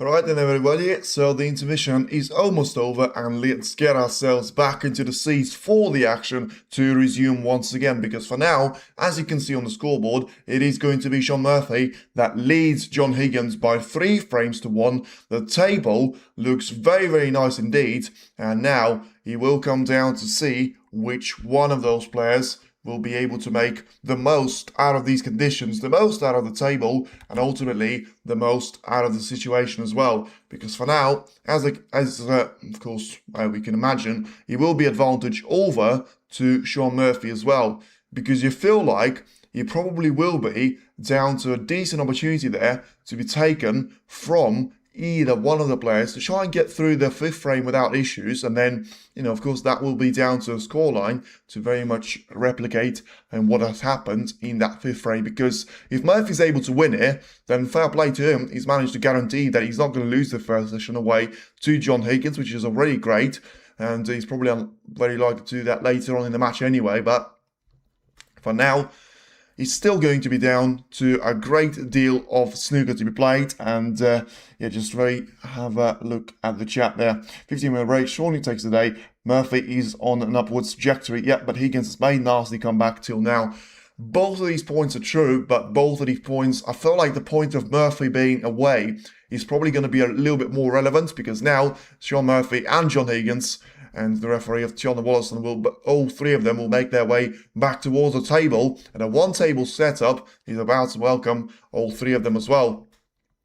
Ultimately, it's going to have to come down to Murphy having a little bit of drop down in the pace, and potentially Higgins to be the man that he's going to pressurize Shaun Murphy into a bit more of a nervous moment. So once again, are we ready to see the special edition from the break-off there of Shaun Murphy? And it does seem like this one looks a little bit ordinary, because once again the black is cannoned away. Not too many reds that he's left, and it will come down to John Higgins here to try and exploit something from this break-off shot. Probably be down to a shot to be played from the right side cushion, and you can see match time 1 hour 6 minutes, so not too bad at all when it comes to the average frame time, probably just being over 17 minutes or so. As for now, the first shot seems like he's going to have a perfect judgment of pace there from John Higgins as he leaves the turn back to Shaun Murphy. And Shaun will have the edge of those reds to try and play that cue ball away to the top end side of the table one more time and make sure that Higgins won't have anything easy available to him.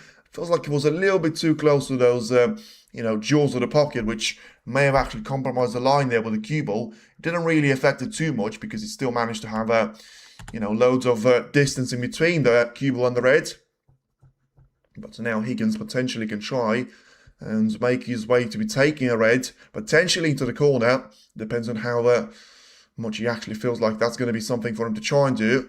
And in the end, play that shot a lot thicker on the right-hand side and trying to make sure that he's cannoned one of the reds into a combination of the other 2. And for now, it seems like he's actually managed to play a better safety shot than what Murphy has managed on the previous time of asking. He's slightly further up the table, but at the same time only having right hand side to try and deal with here from Murphy's point of view. Although he's dealt with it pretty nicely and putting the white to be even further up the table and yeah, perfectly on the cushion there that the cue ball will land. So nice shot there and acknowledged by John Higgins as well. So it'll be very interesting to see if he can actually get through past the pink onto the right-hand side of those reds and position himself to be taking a red into the left-hand side of the table as well, because for now, it probably will come down to a decent opportunity there from John Higgins as he plays that shot away towards those reds with a little bit of topspin and just tries to make sure the cue ball is going to run towards the yellow. Doesn't want it to be too close to the yellow pocket though, and it does seem like he will be heading straight to the pocket, but just about catches too much of the front jaw, so it will stay out here. And you'll be down to very much turn to go back to Shaun Murphy here.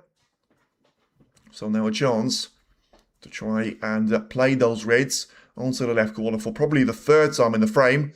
Oh, we missed that one. So it will be 4 points. That looked like Higgins was going to give away towards Murphy. This time around it will be 4 points towards John Higgins. And ultimately, is that going to be a free ball? Be very interesting to check there as well. So the call by the referee will have to be made.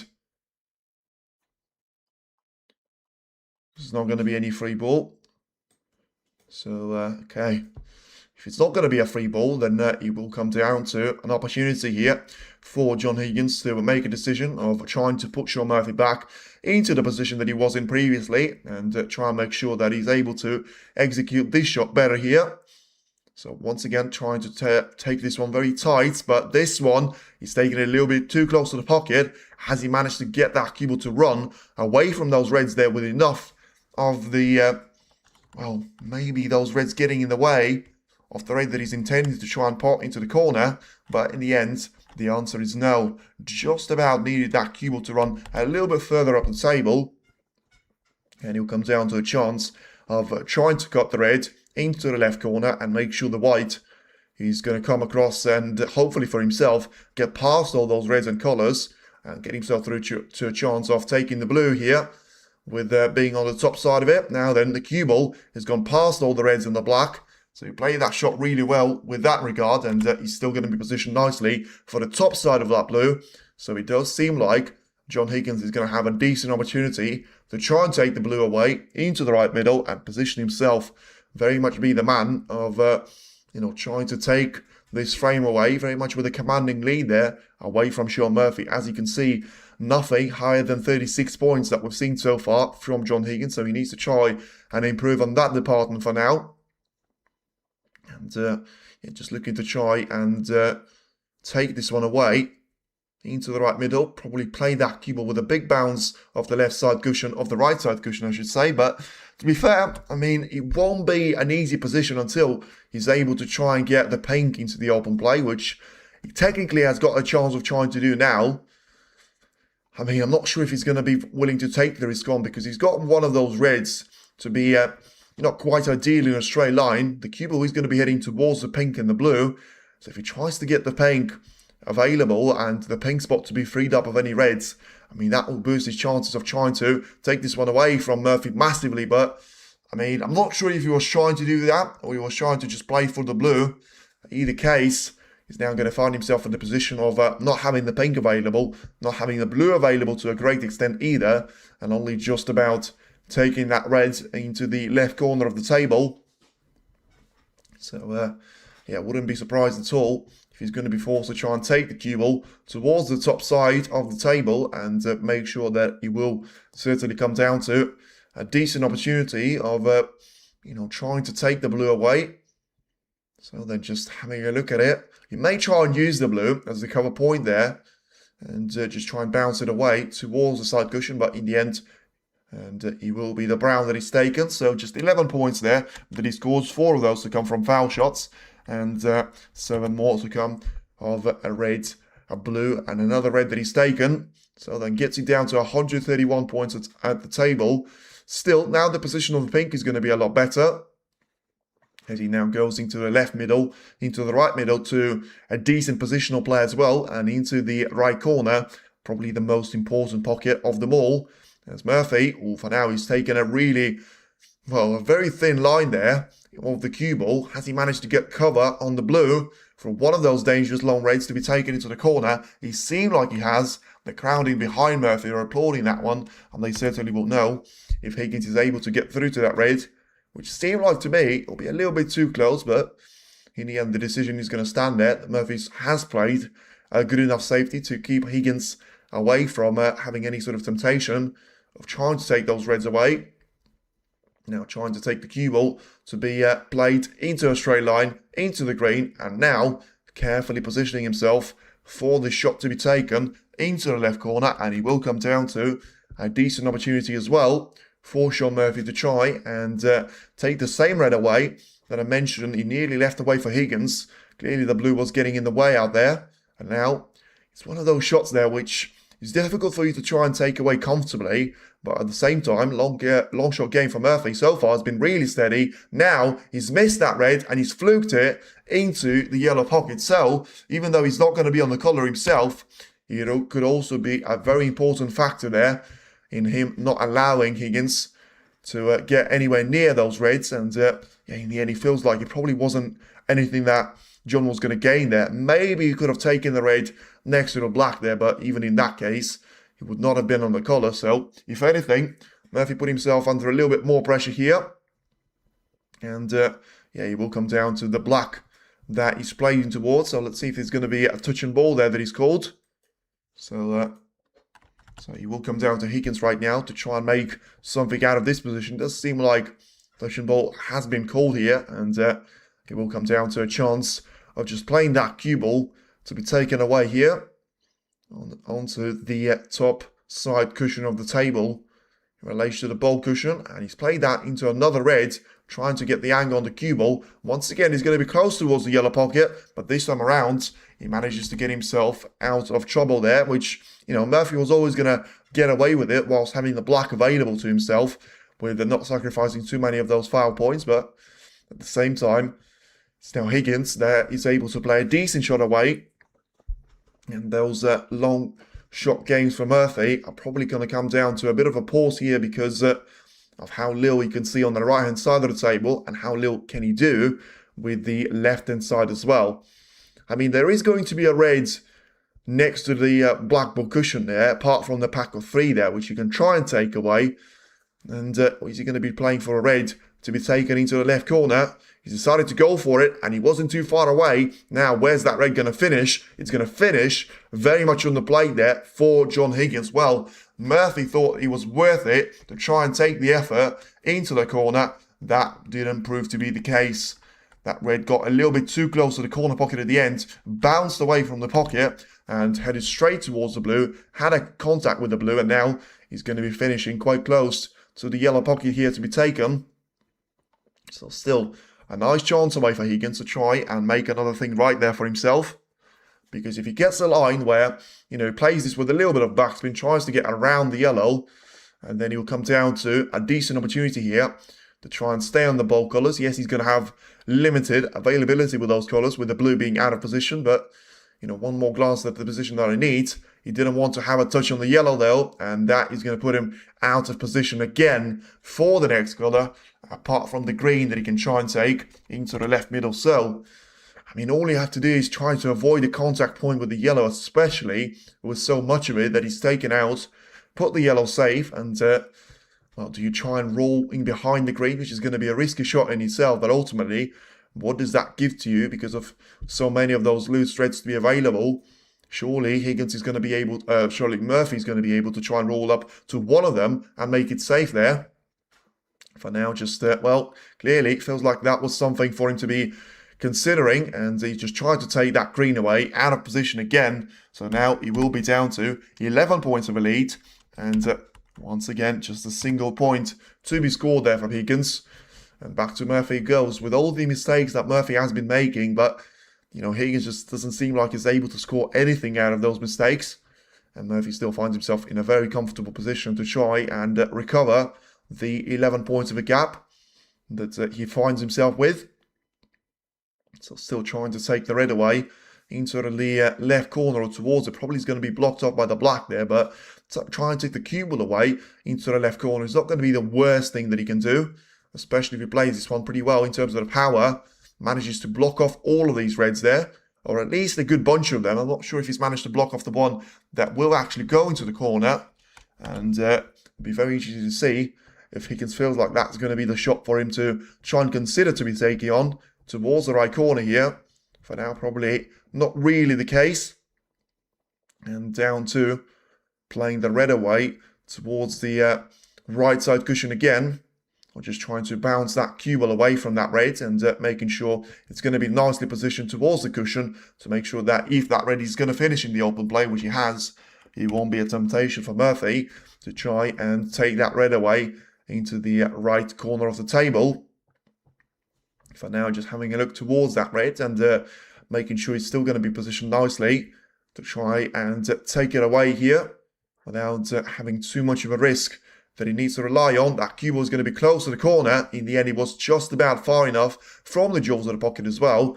And he's still going to finish just about above the bulk line here. So Higgins is about to get his turn back. But ultimately, is he going to have any sort of a chance to try and take the position away from Sean Murphy as well? The answer probably is going to be negative again, because he's got the right-hand side of those reds to be taken here. And if he gets the white to be rolling towards the right corner, he probably will come across as one of those shots there that he can't get too many things to do. But certainly something that you can do is fluke a red into the corner. Massive shot that could prove to be, but is he going to be on the brown? And the short and sweet of it, probably no. Fortunate again there from Higgins, because he could have left that red available for Murphy. You know, it was a fluke by Murphy earlier in the frame, but he didn't really leave him with anything to take on. At this stage, you know, that red that he had cannoned away from the black could still be a decent opportunity there to try and score some points. Of course, had he been on the brown, right now about to play the blue down the lower part of the table here again, which makes it, I mean, technically supposed to make the point scoring easier for you, but ultimately, you're not going to have any one of those colours apart from the brown to be at the top end side of the table. And once again, for now, he can just try to score it one by point out there. And yeah, it's going to have 12 points of a lead whilst only having 107 available ahead of himself now. So the numbers of the Reds seem to be disappearing there. Of course, 10 of those already eliminated. And 4 of those have been eliminated by Higgins. 1 more to have been eliminated by Sean Murphy as well. So a chance to try and take the plans of those Reds away from each other. Has he taken this one well? Well, I'll tell you what, I don't really understand what he was trying to do out there. It seemed like he was trying to play that shot very much thin on the edge. He hasn't worked out. And now Higgins has got a chance to try and take another red. But this time, we're actually playing for the colour to go with it as well. For now, he's going to have that position for the cue ball to try and choose a couple of reds. But ultimately, you know, it probably will come down to a red to be taken into the right corner. Play the shot for the pink into the left middle as well. And he could also position himself for the green to be taken into the left part of the table if his angle on the pink is not going to be entirely happy with. So then, once again, an important shot there. Pretty much all of them are going to be a very important shots there for Higgins. At this stage of the match, he needs to try and make this red into the corner, and he does that really, really well. So then, still looking for that pink to be taken into the middle, getting himself through to a chance of taking the red away right next to the left side cushion again. Of course, now free up another red that he can try and take on, but ultimately feel like, even though there's going to be so many reds left at the table, down to 9 right now, but ultimately 3 of them are going to form a huge pack next to the black, which are all going to be covered up. 2 more next to the black ball spot, covered up by each other. 2 more reds next to the side cushion, where Higgins is about to try and take one of them away into the left corner. And as he plays that pink with great force behind that shot as well, going to have a chance to try and take the red into the left part of the table. Make sure he gets that cue ball to be cannoned away from the left side cushion. You can see he's played that shot pretty well there, missing that front jaw. Didn't get too close to the far end one as well. And whether he was tactical or not, certainly will have the paint to be respotted onto the blue spot now, which potentially can be a great chance for him to try and play for that pink here. But he had to make that red in first. He hasn't done that. And has he left the chance for Murphy now to be taking on? It just seemed like Higgins is unable to string really good sequences of shots there. And even though this cut wasn't easy, it wasn't quite as difficult that you thought. He was going to miss it into the corner. And now it will come back for Murphy here to the table. And ultimately an opportunity to try and take either one of those two reds away. He's got one into the right corner that he can try and play for the pink or the brown. Or he can try and take the red, which Higgins would have been freeing up for himself there previously. Is he going to try and play this one safe? Surely it's not really the stage where you want to be playing safe, but it's a mistake there once again by Shaun Murphy, and he will leave the red that he was taking onto the left corner to be available for John Higgins for one more time. So a mistake from Higgins gets a response from a mistake from Shaun Murphy as well. And yeah, for now, just having a look at the red to be taken into the left corner. It's not quite as easy as it could have been, but the pink has gone closer towards the yellow pocket, which inevitably probably is going to be a good thing there for Higgins rather than a bad thing. And it still gives him a chance of trying to play for that red available to the left corner and make sure he will be very much down to a decent opportunity of still trying to score some good points here. As he's now about to take this red away, make sure he takes it into the far end jaw as well. But once again, the same mistake there with Higgins. He catches the front jaw and he leaves the chance away to Shaun Murphy. So disappointed, but not surprised. Unfortunately, with what we've seen, this has been the Higgins that so far just has not been playing well in those previous 4.5 frames. And it leaves Murphy with a great chance to try and make things right once again there for himself. You know, having that 19 points of a lead is not really going to get you anywhere if you're not going to be able to score any more points. And let's be fair, he's had numerous opportunities like that. And he hasn't taken any single one of them with breaks of 7 and 6 points. The ones that got him into 19 points of a cushion of a position. But it's not really the one that you could describe as a luxury point of a frame. Because, you know, a break of 24 points, which is basically 3 reds and 3 blacks. All right, there, 3 blacks might not be available, but 3 reds and 3 pinks gets you 21 points. And at that stage, he will be very much down to a decent situation there for Murphy to find himself with. As it's now him that is at the table. He's got one more red to be taken into the green pocket, and then it will come down to a short selection of brown, yellow, or pink, all to be available. Potentially even the blue, if you take the cue to be low enough on the table. And for now, just once again, it doesn't seem like he's got any sort of clear plan with a way to try and disrupt those 6 reds available to himself at the bottom part of the table. Of course, one more red to be on the side cushion, one more red that he's about to play. And that's about as much as we're going to have of those. So then, play the shot with topspin here. And clearly going to try and make his way towards the pink or the blue. Which one is he going to be at the end? And it does seem like it will be the pink for him to try and take on here. As he plays that shot well enough so that he's going to have a chance to try and spread the reds away with each other. Well, he's going to take a shot on the yellow here, which is interesting because I've got no idea why he's doing that.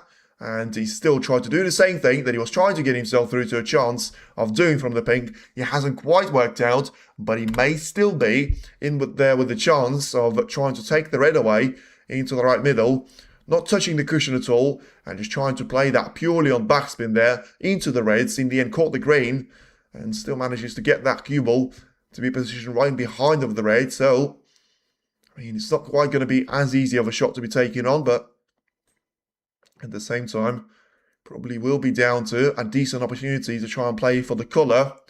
If he does that, he'll be down to the, a couple of more reds that he gets himself to be freeing up to because of the green.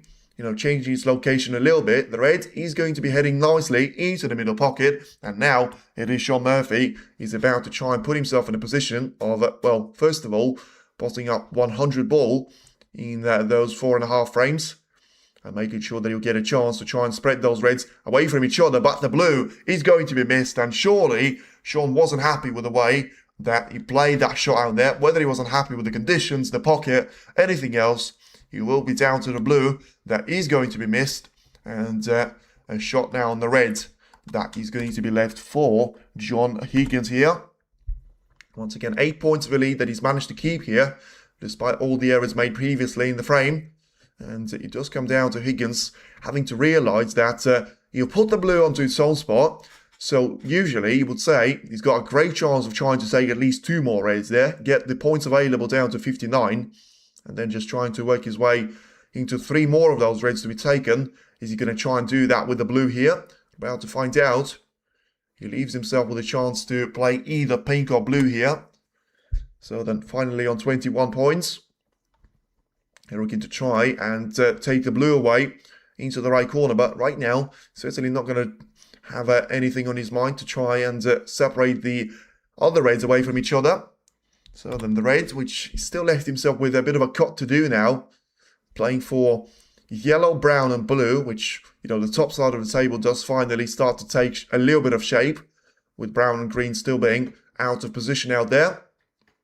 But at the same time, he probably will have to put it down to just the first frame struggle. We've seen that in the first frame with Shaun Murphy and John Higgins, and then, you know, second frame was a bit more of a struggle for Higgins, but at least he was able to win that one. And then 2 really good breaks of 68 and then, you know, 100 points exactly in that frame before allowed Murphy to be the one winning that 5th frame and winning the 4th frame.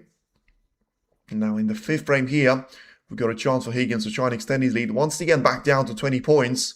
And even though usually not really going to be the value in snooker, which will keep your opponent to be terrified of yourself, but for now, certainly something that Higgins has managed to do pretty well here, trying to take the shot into the right middle pocket for the second time here, positioning himself perfectly on the side cushion, trying to take 1 more red away and make it very much down to, you know, 3 reds of a shootout for him and Shaun Murphy to be featuring in.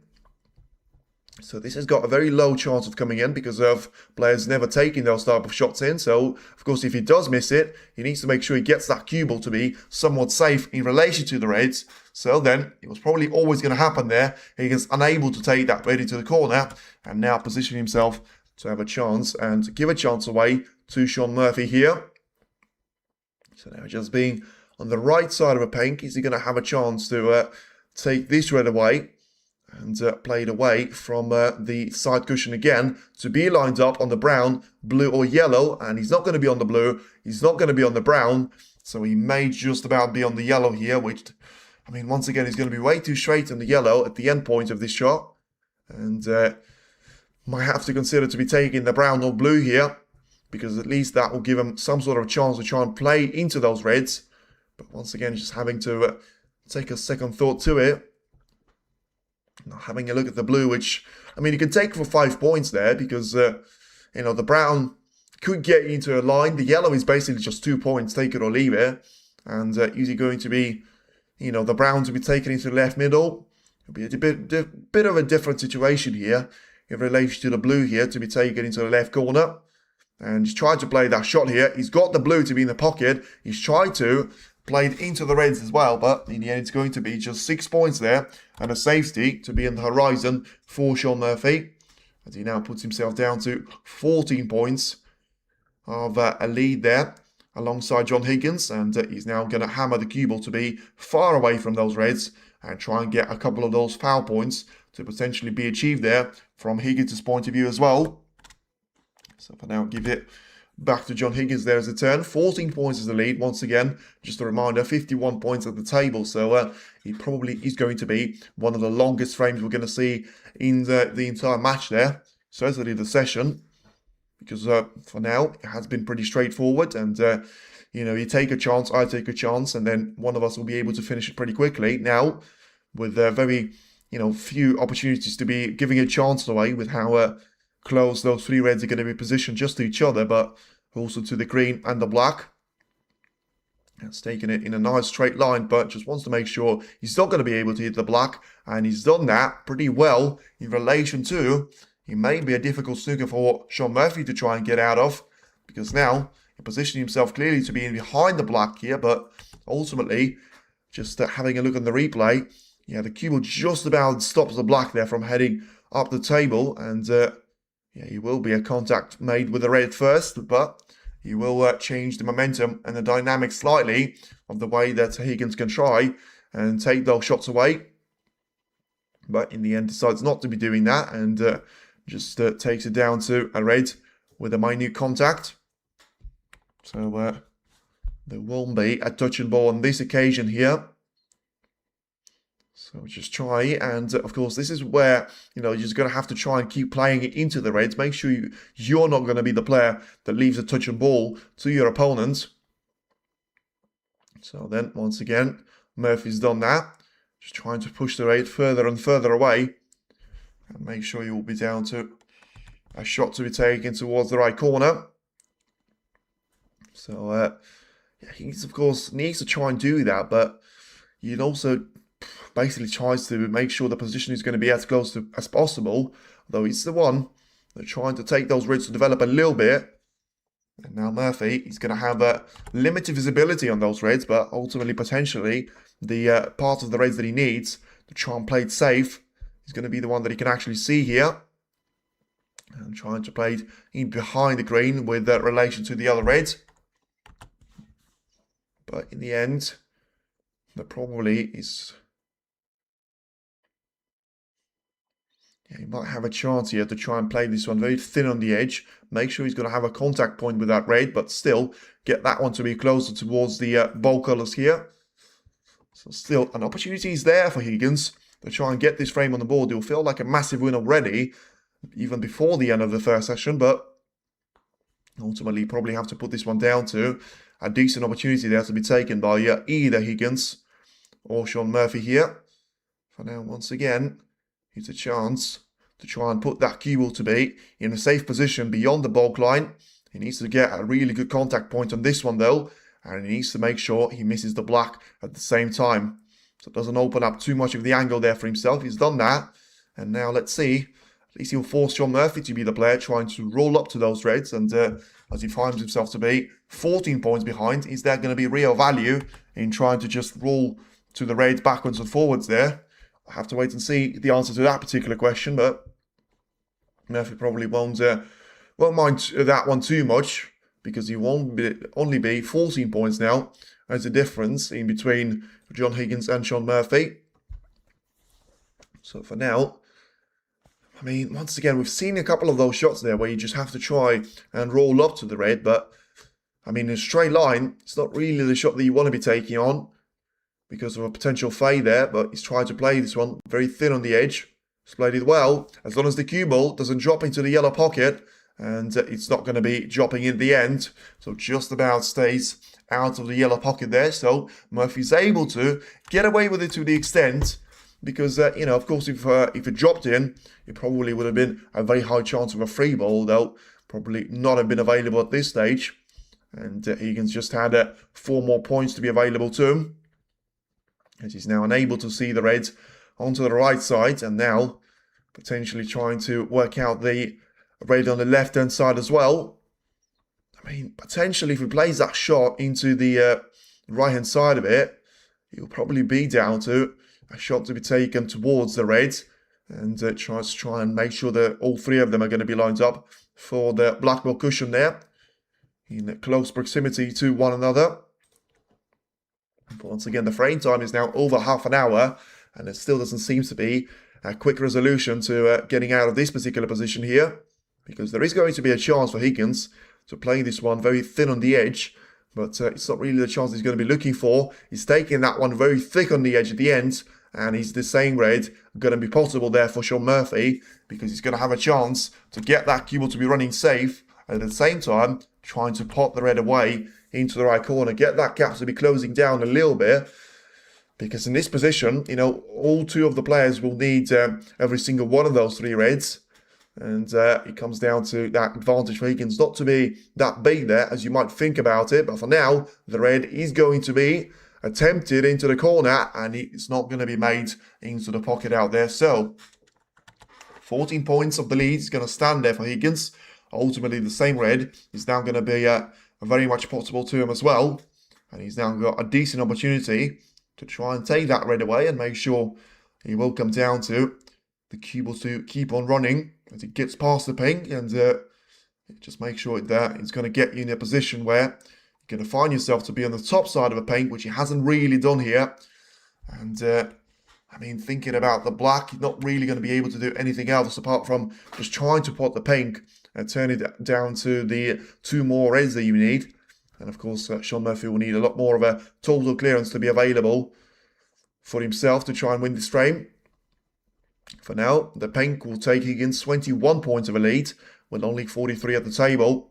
So can he try use loads of topspin here, try and get that cue to be anywhere near those reds, and in the end, the clear-cut answer is no. He wasn't even trying to, positioning that cue to be on the right side cushion and clearly taking the red closer to the right side, away into the left part of the table here. So still edging closer, but not quite close enough to try and put some real pressure on Murphy, because, as I say, for now, it will come down to whoever gets the first chance here of potting those 2 reds. And for now, it seems like a really nice shot there that Higgins has played, because that could leave Murphy to be scratching his head by an awful lot of a margin. Oh, that's nasty, that is, because he's going to be right in behind the blue in relation to a straight line, which he finds himself to be. And yeah, he'll be just a break of 7 points there, but it could be the break which gets him a couple of foul points as well here, from Higgins' point of view, as he might force Murphy to try and take it with a shot into the left side cushion. Make sure he's going to try and play that one into the red closer to the black, and of course, if he gets around it, he doesn't want to give 7 foul points away. Ultimately, he's managed to play that shot, but has he put himself under real pressure of conceding that red into the right middle first, and then, of course, you know, a potential snooker in behind the black to be available second of all as well.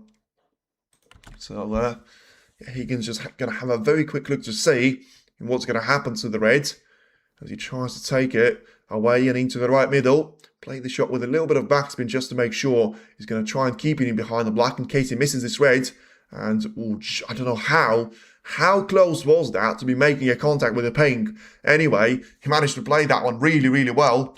I want to see that one again from another camera angle, because that red, it seemed like it was always going to touch the pink, but in the end, it's somehow just about gone past it. And now 22 points of a lead. That's going to be a bit of a different picture here, because if Higgins takes the black away, you know, manages to get the snooker of some difficulty to be placed on Shaun Murphy, then he'll definitely come down to just 1 more red that Higgins needs. And Murphy, of course, still finds himself in a position where he needs every single one of those, you know, colours taken with the red. So then 29 is the lead, 35 at the table. A red will take him 30 points clear, with only 27 at the table here as well. So just try and make sure you get that red to be past the black and the green, and get that cue to be basically stunned, and trying to play close to the main spine of those colours. And it seems like he's played that shot well. I'm not sure he's played that one well enough, though, to try and make sure that he's not going to be a chance for Murphy to try and swerve around all those colours, with the brown being the highest of them all. Still quite far away from its own spot, but once again, those breaks of 12, 8, 7, 6, just keep on winning the frame there for John Higgins, putting himself to be in a position where he still only needs 1 more red there to be taken.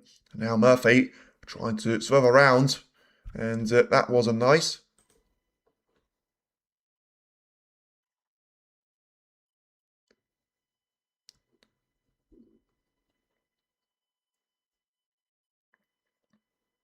The backstage there, apparently it wasn't someone in the crowd, it was someone from the studio making a little bit of a noise, and because now it's going to be a bit of a different story there. You know, wow, it's a bad miss on the brown. Where's he going to finish? It will be a free ball to me. If he keeps on running here, he's going to be behind the blue. May have just about get away with that one. And, well, 4 points to be given away. And, of course, this certainly will take a little bit of time there to try and get the cue ball, the brown and the yellow all to be respotted into their previous position. And, well, this, as I say, will certainly take a time. The yellow might have actually been onto its own spot, but that's not confirmed information either. Yeah, you can see it was certainly on its own spot, so that will be the easiest of the 3 of them. And the brown is going to be in between the blue ball spot and in between its own spot. So just a little bit more towards the centre of the table. And then he will come down to just the cue ball to be replaced. And then he'll be very much spot on there. But the problem for Shaun Murphy right now is that he finds himself being 33 points down whilst only having 35 on the table. So even if he takes that red away right now, doesn't make a foul shot, he leaves himself in a position where he needs to take that last red away with the pink or black. And only then he's going to be able to try and get himself to win the frame without a respot. The blue will allow him to make it with the respot as well. For now, it seems like he's going to have a bit of a look on the reds and the brown. So the brown is going to be a little bit closer towards the line there, but Murphy's not trying to help himself. He's actually trying to get the brown to be even more of the way of the cue ball and its line. Well, this, I tell you what, it's difficult. And wow, that was a really good shot that he's played. Is he going to put the red safe? He certainly put the green safe, but it seems like he didn't really get too much of the luck out there this time around. And John Higgins finds himself ahead by 33 points. And remaining at the table as it stands, he's going to be up at 35%, 35 points I should say.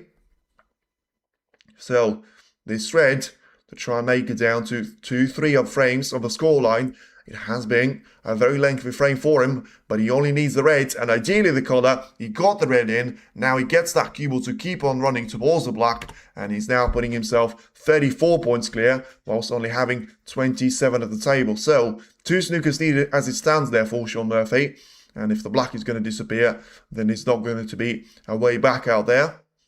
So for now, plays it with some real power on the black, trying to get on the yellow, but clearly that wasn't in the back of his mind. Now ahead by 41 points and only 27 available. So as I said, the breaks of 12, 8, 8, 7 and 6 were the breaks that got John Higgins over the finish line, and he's going to have a break of 10 points here and counting to try and finish off on the green as well. That won't be the case, so in the end looking to finish off with a break of just 10 points here.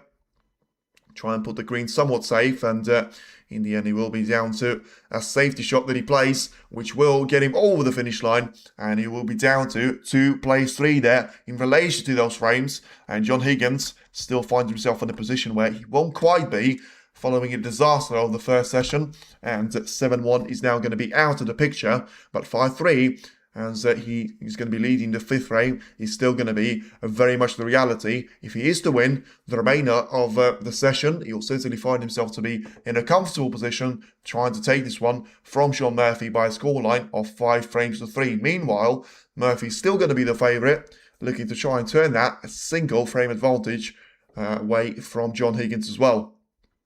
So it doesn't seem too bad as it stands, but in the meanwhile, he will be down to Weezer and Mark Cullen to play out the second semi-final as well. That one will start in just over 3.5 hours at 7 PM today. So, as I say, stay tuned in for that one as well. It'll be very interesting to see the clash of styles there, with Allen clearly looking to try and play defensively and safe and try and frustrate his opponents sometimes, with Weezer being very much one of the players that tries to take those chances away from their opponents, and when they leave him with an opportunity, he's going to be down to take it away in no time as well. So now Murphy is going to feel slightly disappointed with the way that our previous frame has gone, because we haven't really seen anything brilliant from John Higgins, but the fact that we've seen, you know, those little breaks to be coming in pretty much throughout the duration of the entire frame there certainly allowed him to take that frame away from Shaun Murphy. Murphy not as sharp as against Zhao, another day, another form. He was really sharp in the first 3 frames, you know, making breaks of 69, 69, 68, 69 and 100. Certainly wasn't too bad for the first 4 frames, but at the end stage, seems like he's going to be struggling a little bit here, but I feel like it probably was down to the previous frame there and the way that those reds were separated by barely an inch there at some stage. But another thing about Murphy is that so far, every single break-off that was from John Higgins, there was a chance there that Murphy was able to take, and there's going to be a chance right now here as well. You can try and play for the paint, but this is a perfect line there for Murphy to try and take this red away, because he's going to have absolutely nothing to try and leave over to John Higgins, apart from, of course, the red that he's going to try and intend to pot into the left corner, because that will get him through to a decent line, taking that red away, and make sure he will very much come down to a decent opportunity here on the red to be taken into the corner. Now play the shot with some real power and beelines up for the pink. And in the end, he's missed that red. Has he missed it by enough of a margin to leave that one to be over the pocket? Not quite is the answer at the end. Rattled the jaws of the pocket, catching too much of the front jaw. And in the end, gone all the way towards the right side cushion. And now just making sure that he will be down to Higgins not to see enough of the red next to the pink for him to be taken. And at the end, at least he survives that previous scare off the break off and just trying to make the black to be available as he cannons one of those reds into the black and make sure that he will be down to Murphy to try and play the shot which could potentially disrupt the complexity and the form and the shape of those reds to try and take it down to a couple of more of those to be in the open play. So for now, once again, it's a shot there by Murphy where he needs to avoid the brown. Otherwise, he may be conceding to conceding an attempt there over to John Higgins. For now, it seems like he hasn't really done that. So the cover on the brown certainly should be there. And right now, that will switch their pace to John Higgins now, having to take that red away into the right corner and make sure that he does it really, really thin on the edge. And at the same time, doesn't really, it's a fine margin of a shot there because he needs to be further away from the jaws of the pocket there that he wants. And also at the same time, he needs to be not too close and not too far away from those jaws because that way he'll catch the black and completely ruin the whole safety shot there for himself. Played that one pretty well. Looks like this spin actually got him out of problems there at the end, as he sort of played it a little bit too close to the jaws of the pocket, but still managed to get enough power on that shot. So he's creeped over the block line here, trying to go for the red into the left part of the table there by Murphy again. But this time around, the red is going to go and finish over the left middle perfectly well. So that is unfortunate there for Murphy, but at the same time, when you go for those long reds, you're always going to have a chance of leaving at least one of them. For now, Higgins clearly gone to a strategy of just trying to play the safe game and looking to try and build those points on the chances from his opponent. But now he certainly got a couple of those in this frame. The previous one, whether he could see that red or not, he certainly refused there into the corner. And now he's got a really good chance to try and get this red in. Of course, it'll be difficult with how tight the angle is to try and control the whites really well. For now, just making sure he gets the red in and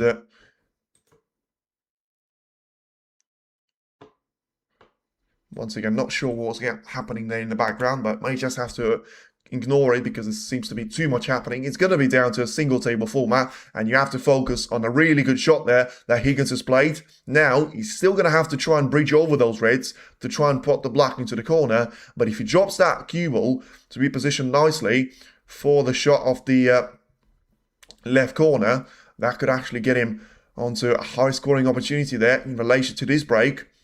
And he'll certainly be down to a great chance there to be used by Higgins. But for now, just looking to try and find the rest which will suit his needs there. Probably the one with the extension at the top, and that's the one that he's gone for. And seemed like extended spider there, very much the one that he wants to try and take on here. So he should still be able to get through it. And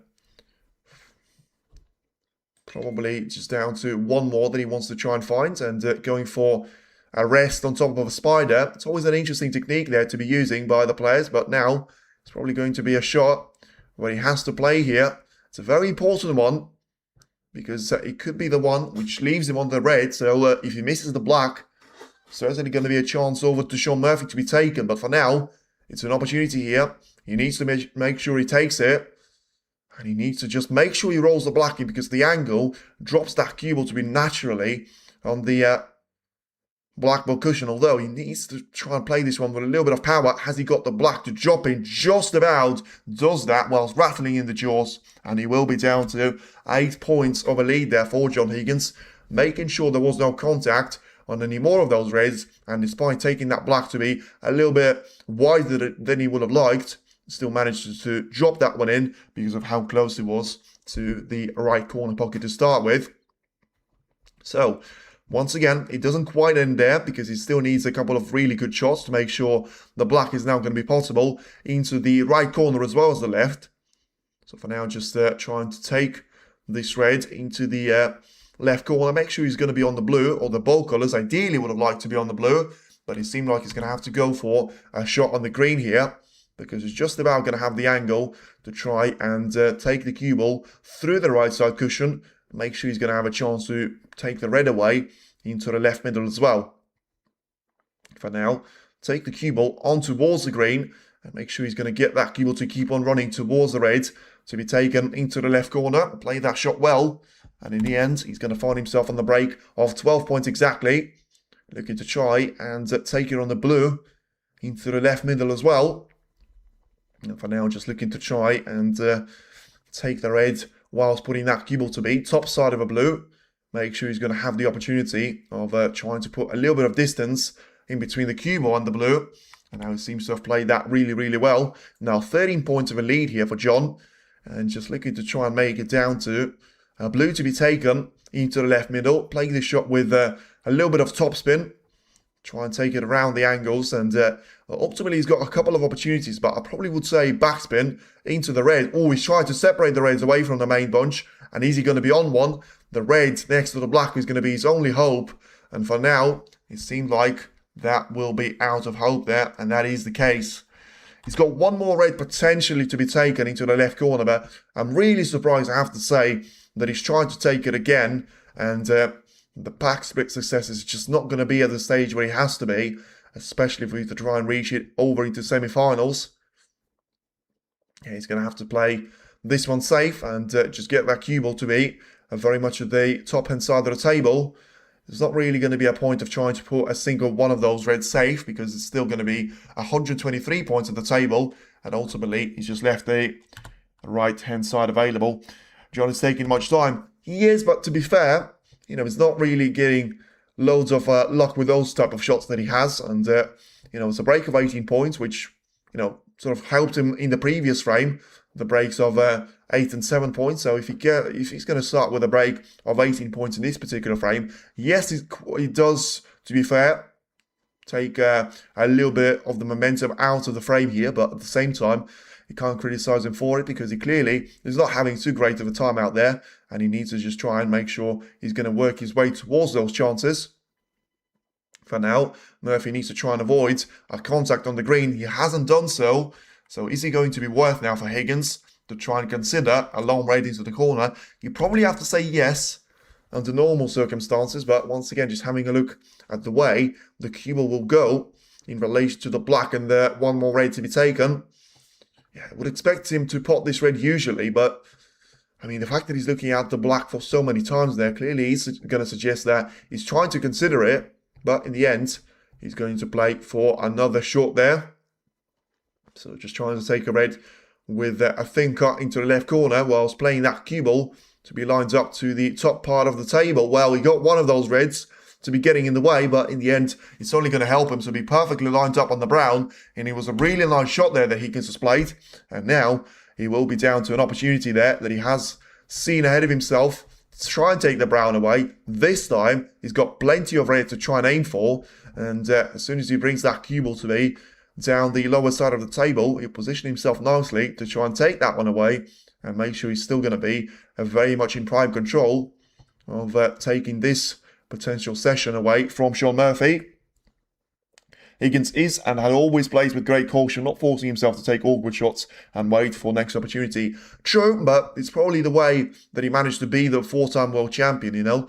He hasn't managed to win the previous 2 finals, but at the same time, you probably have to put it down to what he's managed to achieve in the 90s, in the 2000s, and, you know, doing that in 2011 as well, after the Robertson triumph. Now, surely he hasn't messed this one up again, and he wasn't too far away, because if he, you know, played that cue ball a little bit with a little bit less sort of power, the end stage, it would have been a very different result there. But now he's still got a red to be taken into the left corner, whilst getting himself a chance to try and play for the blue to be taken into the right middle here. But if he takes that one away, then ultimately it will come down to a shot on the blue to be taken. But once again, that if he takes it away, just seems like he's working against John Higgins quite badly. and it still puts it down to Shaun Murphy to have a decent opportunity to try and clear up from this position here, even though Higgins was able to win that previous frame from, all the numerous attempts at the table. Right now, it will come down to Murphy to have that opening point on the board. He takes that red away nicely. I mean, his spot success has not been bad at all. He's just trying to finish off those opportunities, which, Murphy has struggled with to the end, but that red is absolutely unacceptable to be missing from Higgins, because he had another opportunity to be taking an alternative red into the corner, and this is the way that he should have done it. Now getting Murphy to play the shot from the blue into the reds, and plenty of opportunities there that have opened up there for Shaun. 17 points of a lead. He's not going to be too much there for him to hold on to, but of course the same case was in the previous frame, although the position of the Reds has certainly taken a huge change here. Higgins is missing a few shots to the left-hand corner pocket. Yes, he certainly is, because for now, that seems to be costing him dearly. We've seen that story with Murphy, where he missed 3 blacks in the same frame, but at the same time, it will come down to a decent chance to try and get that cue ball to be rolling in a straight line. Loads of backspin on this straight. Try and get it through to the blue. He's trying to play for the pink, which is a risky shot there because of the red potentially being in the way.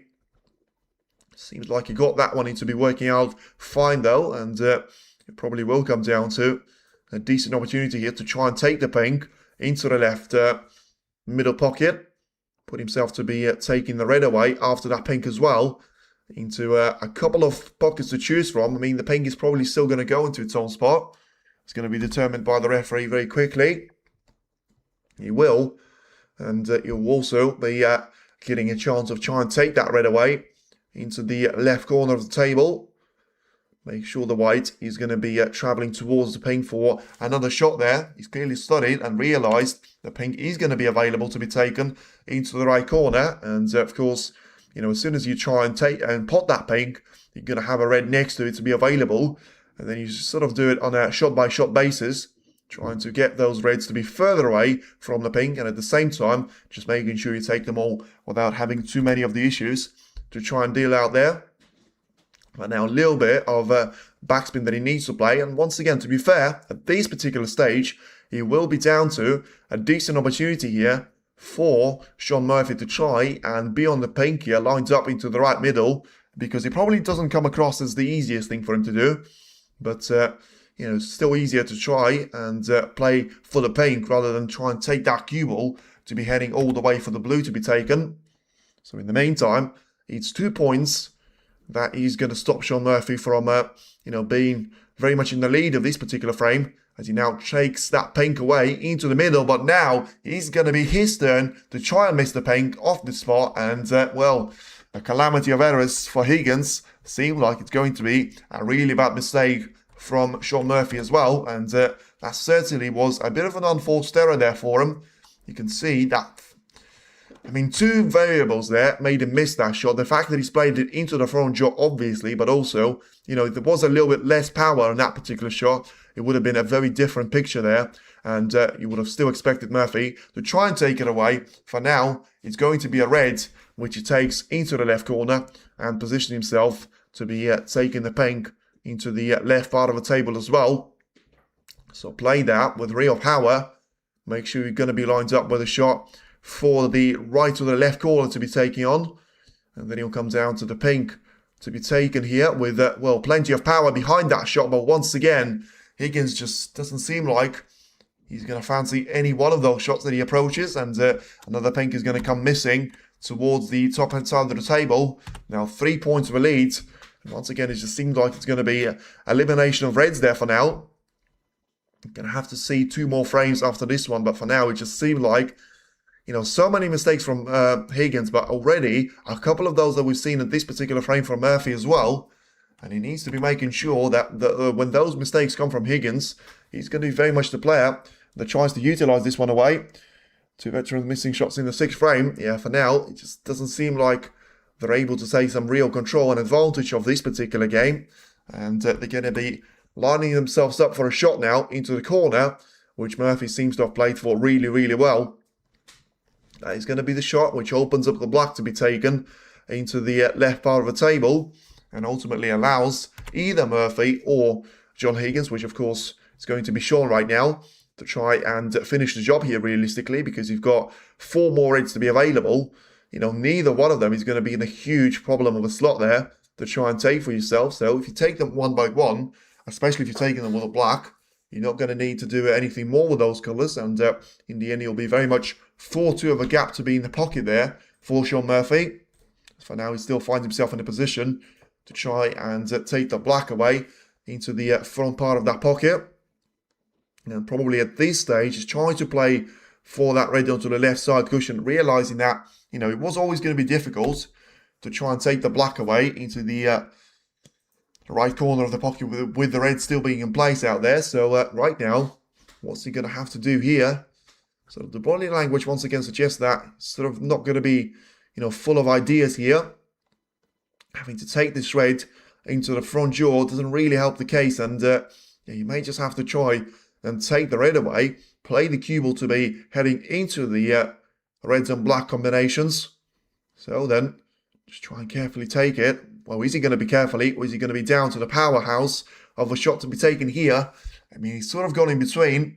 He's played it backwards for the blue, and now he's going to have an opportunity to try and take that blue away whilst being on the lower side of it, and take that cue ball towards the lower hand side of those reds to be available. So for now, 12 points of a lead there that we have for Sean Murphy. So he's still going to have a decent opportunity to try and finish off the last couple of frames on a high there for himself. See if that's going to be the case though. If he's going to try and play the shot on the blue with loads of topspin, try and get himself through the yellow and the pink. In the end, it hasn't really worked out for him. So it will be a gap of 17 points, which he's got ahead of John Higgins. And he'll be once again the story of the previous frame, the battle for 3 more reds to be taken. On the previous occasion, of course, it was the Higgins that had the lead and you know, was able to finish off those 3 reds, putting himself in a position to have that 2-3 of a gap to overturn. Now it'll be down to Murphy to try and play the shot carefully well with the safety in mind. And well, he needs to get a little bit of cover on the green. He seems to have got that in the end, but he's still going to have a decent opportunity there for Murphy, for Higgins, to try and take that red onto the right corner whilst playing that shot with loads of screw back for the cue ball to try and get it closer towards the bold colours here. As for now, it's a break of 20 points there for Murphy. And now it's down to Higgins to see on what can he do with those reds available. Is he going to try and take one into the left corner here and play that cue ball to be heading into a safer place? He's taking that shot really, really well. Now, where's the cue ball going to finish? He needs a contact on the yellow. He's going to get the contact on the yellow, and he will be just about lined up for the pink. So Higgins doesn't seem like he's going to be in the mood to try and give up here. I mean, he even gave a minor touch to the other reds onto the black ball cushion, which was another problem there for Higgins to try and make his way through. For now, he will be down to playing the shot with very little power on the pink, and probably make sure he's going to be lined up for a shot into the same pocket there with the next red.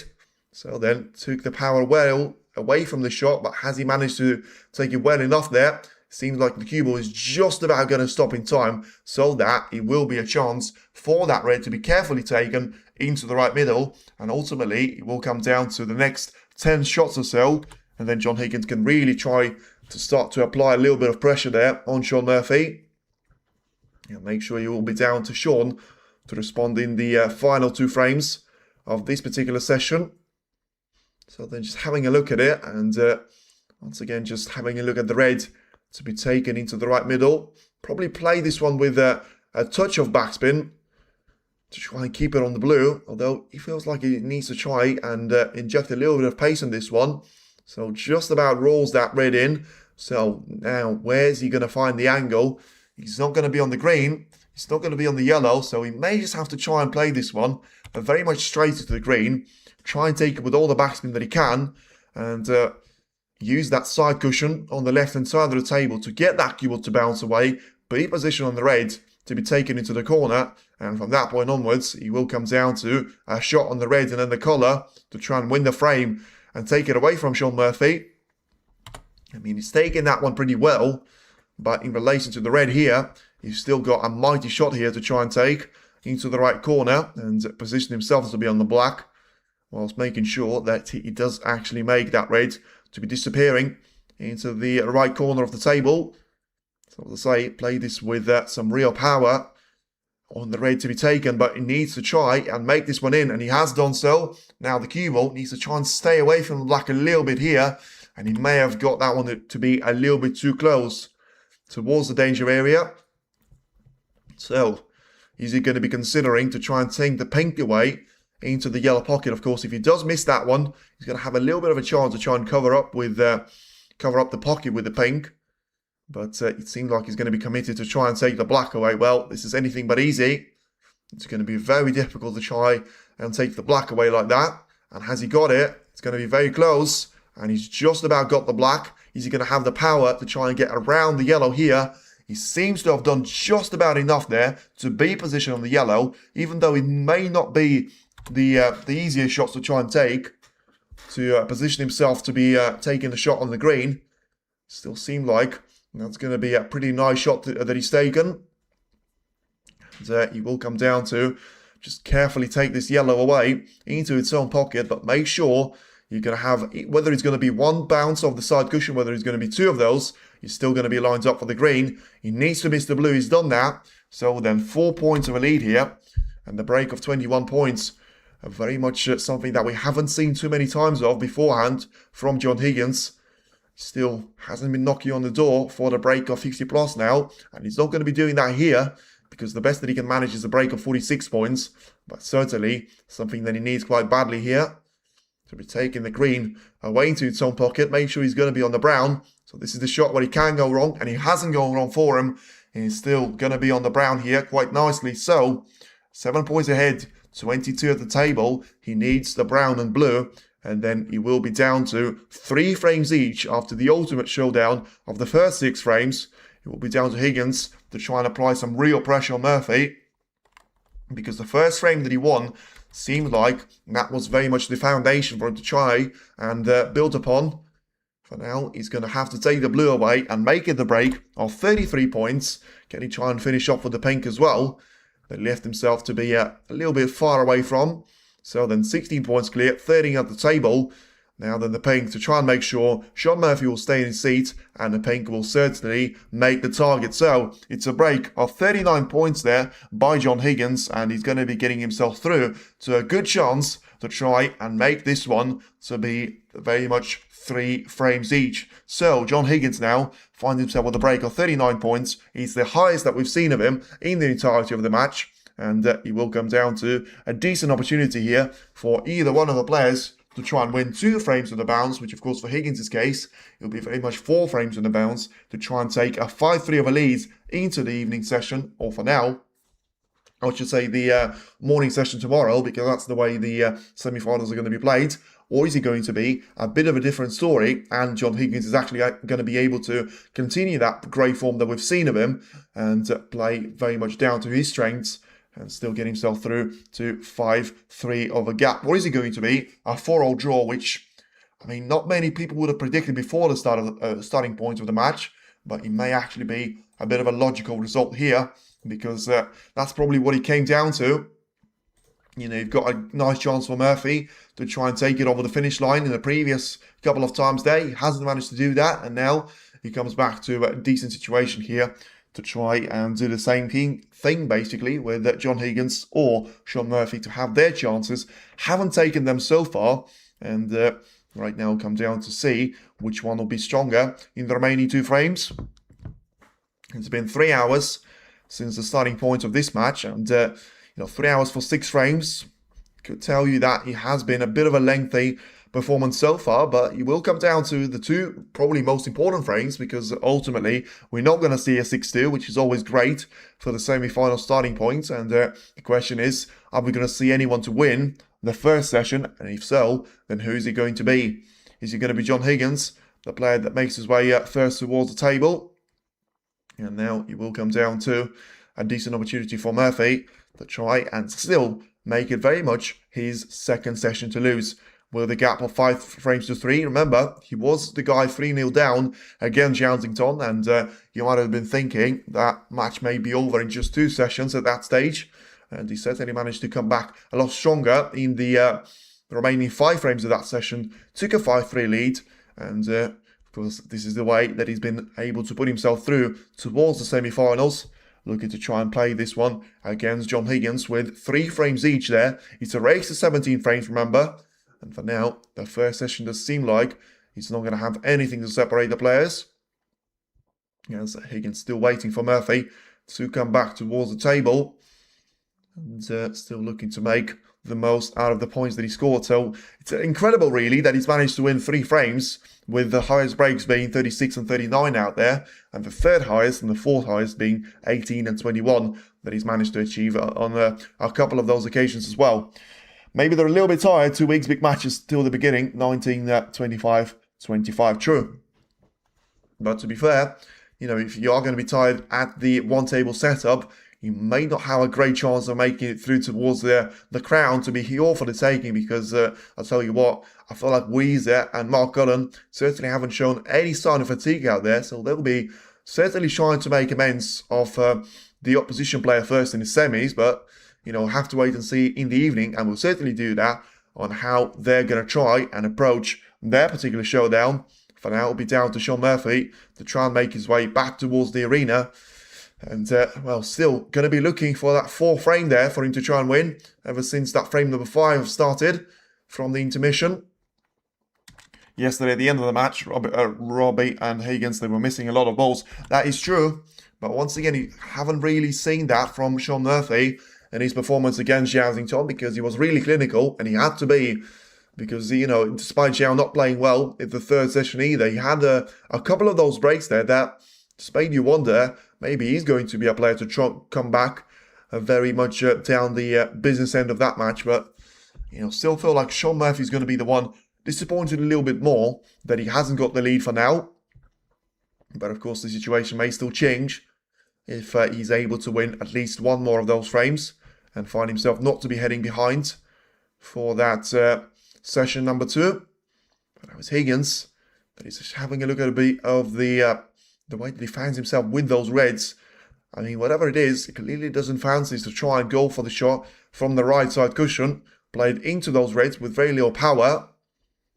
So then, is the decision going to be made soon there by John? Because for now, the answer seems to be negative again. Just having a look towards those reds, and I mean, just having a very bit of a nervous look towards it. Doesn't seem like he knows the path towards those reds, which may be blocking off by the green. Shot time more than a minute, and now he's just considering to try and take it into the side cushion, try and bounce the red away from it, and still position himself to be nicely lined up for the shot, to be taken into the right corner. Once again, as I say, this one has to be taken. There's plenty of power behind it. Has he managed to get this one away? The answer is, I'm not sure, and the answer is he hasn't got a contact at all. So now then, is he going to be a red taken by Sean Murphy into the right corner? Is he going to be a red that he can see to go into the right middle as well? Because despite so many of those seconds to be taken on that previous shot, Higgins is still unable to do anything with it. And you can see that pass success from Murphy has dropped down 10% there, from 91 over to 81 in the previous couple of frames. But he certainly has to go back to 82% here. It's a really good shot that he plays, and now puts himself to be in with a good chance of taking the black into the right corner and position himself to very much have a good scoreboard ahead of himself. Try and go for the black into the right corner. Make sure the cue ball is going to be down to a line up for a red into the left part of the table there. And as soon as he takes that red away from the left corner, then the black is going to be very much freed up to willingly go into both of those corner pockets. So played with a little bit of topspin once again. Try and make sure he's going to have a chance of playing the shot into another red, which once again just seemed like he doesn't want to be solving one problem at a time. He wants to be solving a couple of them. Meanwhile, playing a very important shot there for himself, especially at the early point of this frame, where he needs to be making sure he doesn't miss any one of those easy shots there. Has a little brush of the red, which ideally would have liked to try and meet, very much fall in the face. But it is incredible, really, that he is looking to try and make it double of the points that he scored in the entirety of the match. And Higgins still finds himself being very much 3 frames each there on the scoreboard. So Murphy now taking another raid into the left corner. You're going to have plenty more of those loose reds to try and take with the black as well. I think we are tired too because the chat is silent, even the live. But yeah, I mean, exactly. Higgins go. Well, it's not quite going to be as, boring right now. But there is going to be a certain point of it because it's a brave shot there. It's a brave and it's a great shot that Murphy has played, trying to separate the reds away from each other. Manages to be lined up on a couple of loose reds into the left middle and the right corner. But, there is going to be a fatigue of 17 days where you can see a little bit too much snooker as well. So it will be down to trying to stay trying to stay committed. And, we've seen that struggle from Higgins to try and make it out of the pack split success, with John Murphy is going to be down 100% so far in the match. And you clearly can have to say, when it comes down to issues, we haven't really seen too many of those struggles there for Sean Murphy. When he tries to get that cue ball to be lined up into those reds, and getting through to a red to be taken into the left corner. Make sure he's still going to be lined up for the black to be taken into the left corner. Play that white to be taken into the reds again, or you can try and take it into the left-hand side of the table, but just about misses the contact point on the black. And he's going to leave that one away as a chance. A break of 37 points. Well, the 37 points is going to be the advantage. 33 points of a break is going to be the end there of Sean Murphy. And unfortunately, once again, unforced errors. We've seen 7 of those already in 6.5 frames. We've seen 6 of those already by John Higgins as well. But now, is it going to be a red to be taken into the left middle? Can he try and make that one in? Because once again, it's not a perfect opportunity. It would have been for Murphy because of how few points he had to score in comparison to how many Higgins will have to achieve right now. But he certainly takes the red away. He still manages to be on the yellow. And, 37 points or not, it's certainly going to be there with a chance for John Higgins to try and take this frame away from Sean Murphy. This is a lot more like what we've seen in the previous couple of matches and frames where, you make one mistake from Murphy's point of view, despite playing some terrific shots previously. And it will be down to Higgins to try and punish you for that mistake because he's certainly going to have plenty of points to try and do that. As he takes the red into the left middle. Still gets himself lined up to be on the top side of a blue. And as you can see, 110 to 1, 65 to 27, 97 to 24, 100 to 0, 61 to 18, 63 to 41. Majority of those frames, especially when they've been won by Murphy, with the first and the fourth one to be the ones which stick out especially well. There's barely been a couple of those frames that we've seen a very close contested match there. And for now, Higgins is about to take another blue into the right middle. Play this one with a touch of backspin and probably leave it for the reds to be taken into the left corner or the right middle. Depends on which one he feels like is going to be the preferable option to try and keep that cue ball to be very much stuck on the blue for now. Because he may still have the pink to be available to go into the left corner pocket. But for now, just seemed like he's not really going to be able to get through to that pink. And he had a look at it now. I mean, if he's got the angle on the red into the left corner to try and take it, why not try and get in behind of the pink? Make sure you're going to have a decent opportunity to try and keep that cue ball away from the pink and taking it into the left corner. For now, just making sure he's still going to be lined up from the blue here to be taken into the left middle of the table. Play that into the reds and basically try and play into the pink here, but doesn't want to be stuck in behind the pink. And that's exactly what he's done. Unfortunately, Higgins has messed this one up there. He was trying to get through to a zone where he was actually going to have the pink to be available to himself. Instead, he's about to probably have the break to be ending apart from, and unless he can go for the red to be taken into the right corner with a plant. Because even though he's not happy with himself here, he may have a really good opportunity to try and take those reds away. Well, they're looking really nicely into the corner pocket. And of course, that will boost the chances for the pink to be available even more there for Higgins. Just having a look at the extension that he needs to try and add in his cue. For now, he's going to have to do that with the longer extension as well. Well, it's very tense there for John Higgins because it already feels like a massive frame for him to win or to lose. Because that will just allow Sean Murphy to be getting away from him and with no real opportunity to try and do anything else here. Don't really understand the line. that they're drawing out there, because the red has to go into the corner, and the cue ball is certainly going to be, well, maybe that was the line that they were drawing on the BBC, because that was the line that the red may have actually been played with, and Higgins didn't stop himself there. And even though to me, it looked like those two reds were positioning pretty nicely, but yeah, still just unable to get a good contact point on them two. And unless he's managed to cover up that red over the right corner, it'll be a great chance for Murphy to try and come back to the table and very much scoring some good points here. So 22 points is the lead there for Sean Murphy. What can he try and achieve of this red? Can he actually get through to it? Well, I mean, Higgins, of course, was playing for the pink to be taken into the right middle.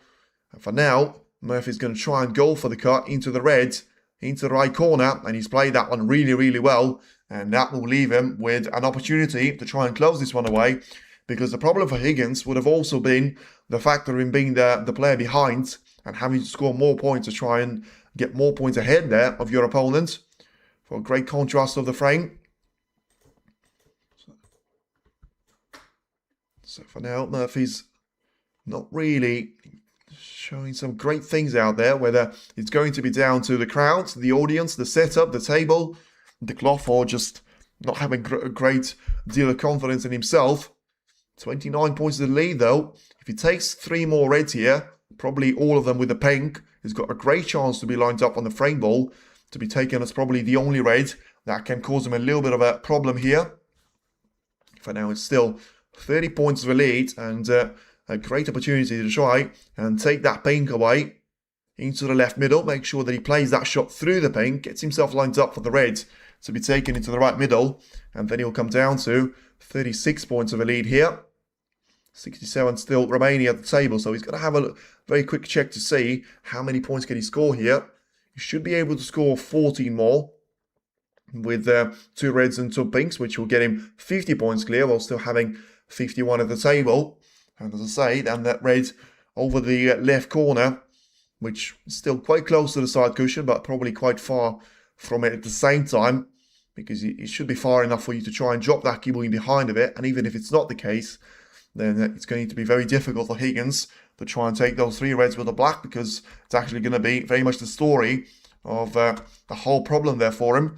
The 3 reds and the black all to be very close to each other, but ultimately very close to the side cushion as well.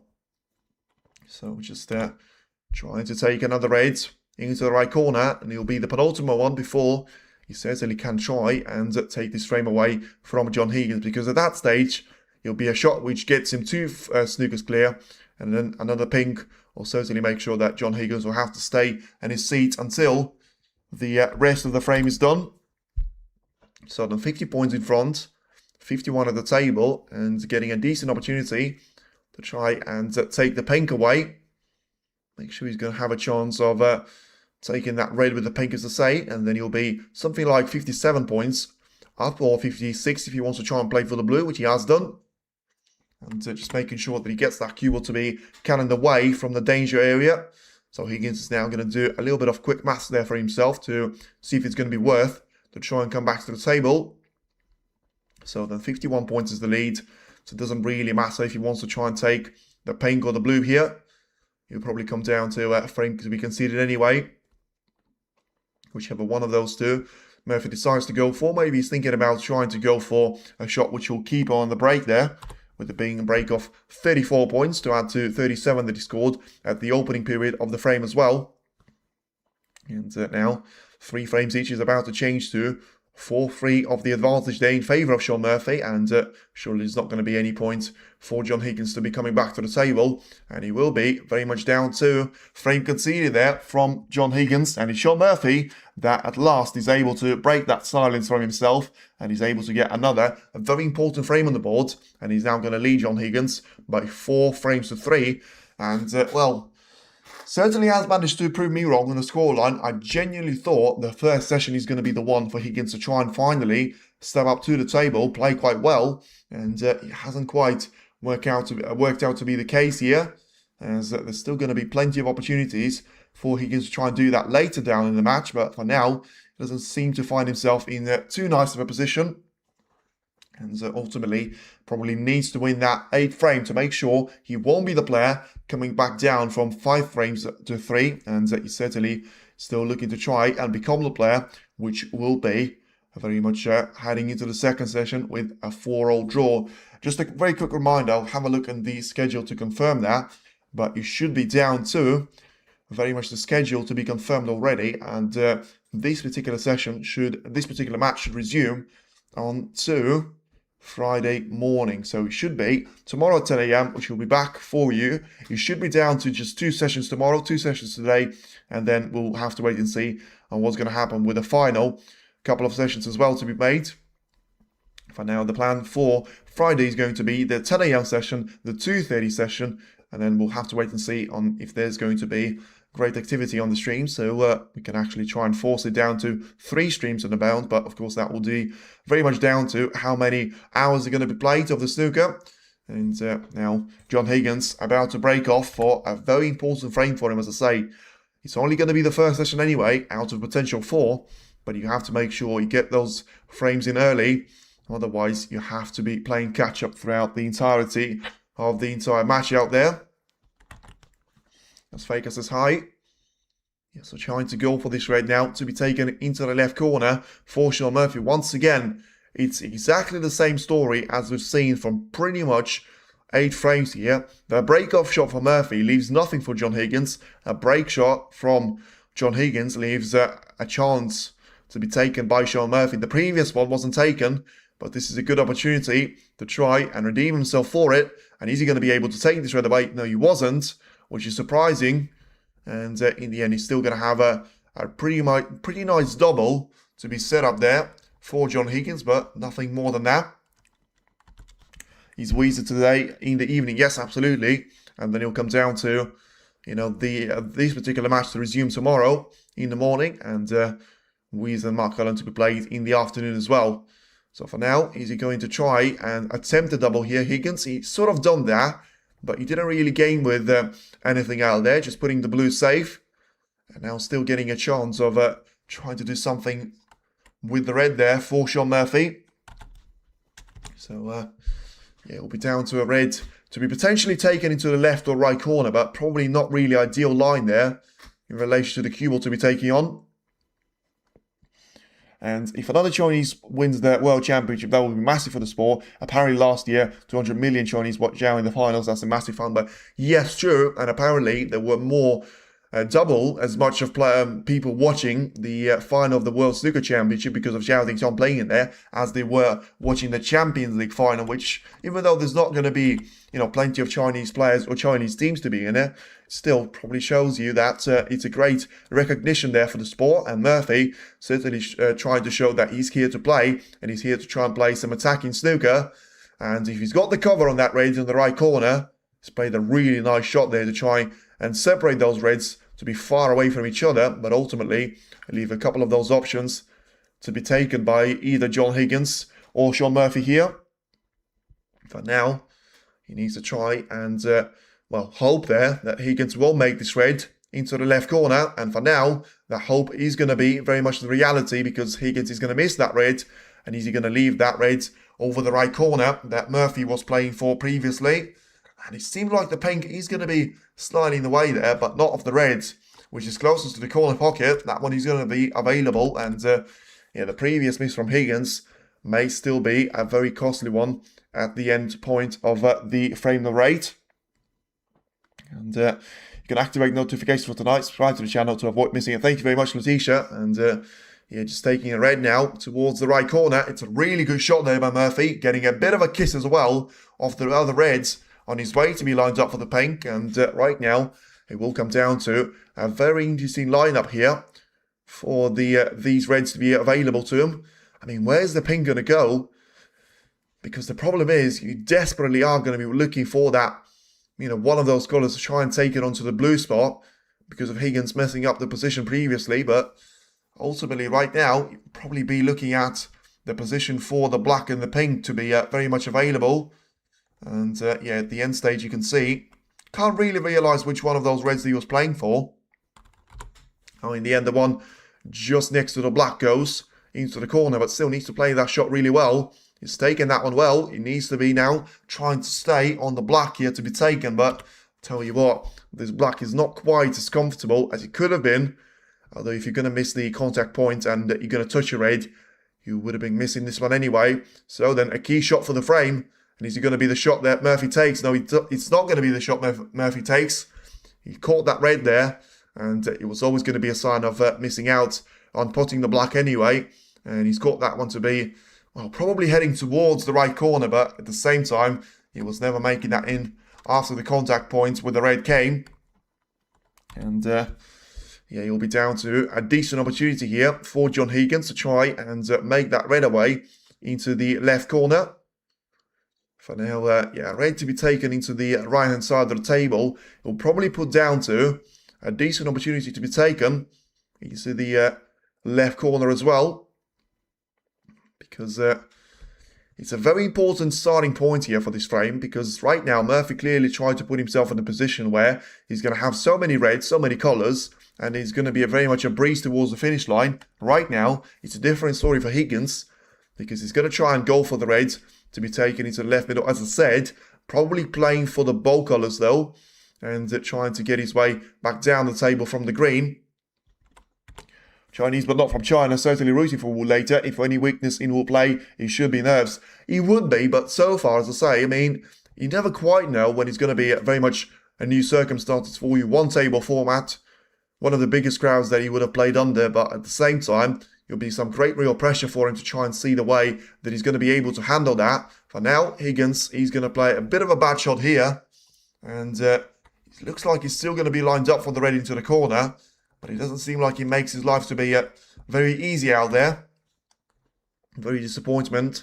Very much plenty of disappointment in his eyes as well. As in the end, he's still going to have a red to be taken into the right corner. But with the way that he's... Seems like he's just not getting enough of the positional play there for him to be working in his favour. So then the red nicely taken with the rest. Hopefully it's something that is about to happen for him. And he certainly was the case. Brilliant shot there on the rest. And now just looking to try and stay on the black and the pink here. Even though it's not quite perfect in relation to where the reds are finished. Because they're still going to be preventing from pink to go nicely into the left and right corner. But he's about to take the black away. He's probably going to get stuck in between those reds. Very much next to its own spot. But in the meantime, there's going to be a great chance for Higgins to try and get himself lined up with a red to be taken into the left corner. As well as taking red into the left middle right now. So just try and carefully take the red away. Make sure he's going to keep that cue ball to be pointing towards the pink. And try and take that one away into the left middle pocket. So then 13 plays 8 in relation to the points that he scores. So still going to have plenty of opportunities to try and score big right now. But probably just trying to make it as the 4th highest break of the entire match there for him in the last frame of this session. And doing that with a break of 19 points there. Better than 18 that he has scored previously on numerous occasions. So now looking for reds to be taken. He's managed to clear up the path for the pink to go into the right corner. Ideally, he wants to try and do the same thing with the left corner here, but of course he'll make that shot trying to be lined up for the pink a little bit more difficult. Is he going to try and hold the cue ball there back for the pink and get himself to be taking the pink into the left middle? So now he's got those 4 pockets to be available for the pink, which is very important. And ultimately the biggest issue right now is probably going to be the lack of reds for him to try and win the frame there, but certainly not a lack of reds to try and score some really good points here. Because apart from the one right next to the black here, you've got probably, 4 more at least that you can take, and 18 points of the advantage that he has got ahead of himself already. The 4 that he can take could be down to something like 28 points that he can score. So that will extend your lead even further, and potentially you could find yourself in a position of trying to take the lowest one of those reds to be very much played as a frame ball for you, to try and make it as 4-all draw there after the opening 8 frames. So then Higgins having a very nervous look towards the way that he's got those reds to be lined up at the left corner. Still should be able to take that red away without further problems if he's just able to get past the black and the red there without touching either one of the two. So then having a look in relation to those 2 reds, and still seem like going to carefully take the pink into the right corner. I said carefully. He didn't really think that was the case. And, well, he's still going to be positioned nicely, to be fair, to 2 reds to choose from. Whether he wants to go for the one into the left corner, which is an easier shot for you to play, technically speaking. But at the same time, the shot into the right corner does give you a natural angle to try and take. 23-12 here. In Malaysia, Thailand should be 22-12. So, yeah, it certainly should come down to a decent opportunity now for John Higgins. But it seems like it's not going to be messing around with the time shot taken. I would really love to see on what the average shot time is going to be for him. You know, the chance to try and get this red away into the right corner of the table. I mean, once again, having a very firm look at that red. In the end, probably has to go back for the original option of just trying to make it down to a red. To be taken into the left corner. And played that shot with loads of power in behind the cue ball. Seems to have played that well, to be fair. And he's still going to be positioned nicely here to try and take the pink away into the right middle. Make sure he's going to have a decent opportunity of trying to get that cue ball to be played with loads of backspin. And get it lined up for the red to be taken into the right corner at the same time. So for now, it does seem like it's looking very, very nicely for this frame to be very much on the horizon for him. To try and take it away from Shaun Murphy with everything that has gone on beforehand. It probably won't be so much of a surprise. But at the end stage, you know, anything is missable, as we already found out. And if Murphy wants to come back to the table, even though it's not going to be the easiest position for him to try and make his way towards the table here, but he's certainly going to have to try and give it a go there. For now, 26 points of a lead, 83 at the table.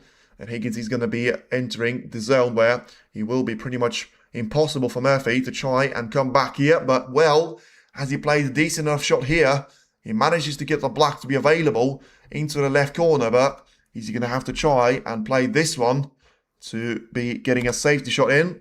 It's his highest break of the match there, of 40 points exactly. But still seems like he's played this one a little bit too much in the face of that red. And it's difficult to say what he was playing for, to be fair with you, because right now he's going to have to play safe with this one. So 32 points of a lead. And Murphy's going to have to try and really open those reds up there. Higgins first is going to try and do the same thing. Make sure he's going to miss the green. And has he left a long shot available here for Murphy? It seemed like he has. So it doesn't seem like it's going to get a lot better there for John Higgins. And it's now going to be a break of 40 points. And the end of the break, as you can see, the highest that Murphy has managed was the century break in that frame number 4. Maybe a time when Higgins seems to be struggling and missing shots there, the opponent find it hard to beat him comfortably and even end up winning. Well, I have to wait and see on that one. Because for now, it still seems like it will be very much down to a decent opportunity there, still waiting to be presented ahead of Shaun Murphy. Although, if it feels like it's not really worth for him to be taking a long red like that, then he might struggle to find any sort of chances to get himself through to a decent chance to try and take this frame away there. As I say, 32 points behind, 83 at the table. So it's doable, but he's going to have to need every single one of those reds to be taken away. So then the first one is about to go with a thunderous strike into the corner. But is he going to be lined up on the pink? Well, the answer is complicated, to say the least, because the cue ball is going to be about as close to the left corner as it could have been. So didn't really get too much luck out there, Murphy. And let's see how closely the cue ball is going to be towards that. Well, it's really awkward to try and take the pink away like that. But is he going to have a better chance to try and do something else? The pink just about goes into the right middle. So Murphy, I mean, is he going to go for it? Because this could be the start of a Fang Jingye-like clearance. In the end, he's not going to be up for any sort of challenge like that. And he's going to just try and make sure he doesn't put a colour save, of course. But basically play a safety shot of the ball colours. And it still seems like he's left a gap there for Higgins to play a safety shot with one of those reds, taking that cue ball to be closer towards the left side cushion. And for now, it's going to be just a single point there that Murphy scores, which leaves it down to 31 points of a lead and 75 at the table. So then just try and get a little bit of pace injected on the red, because even though it might bring out the rest of the other reds to be in play, still needs to play this one with plenty of power. Doesn't want the cue ball to be too close to the green pocket though, and he will be close, but in the end, he will certainly stay at the table. So, yeah, if Murphy had any thoughts about going for a long raid, he may have to delay that until the next shot, because of how awkward it's going to be. Once again, trying to find that cue ball to be very much in the pocket out there, and having to try and play an attacking shot out of this one. So then playing with a cross double of a red, needs to make sure he's going to have that yellow to be very much covering that point where he could have actually left the reds available for John Higgins. And I tell you what, it's going to be really close, and I feel like he actually has left a red available for John Higgins. So it's a chance now. You know, Murphy didn't really take his one with taking a red away, but didn't manage to take a colour with it.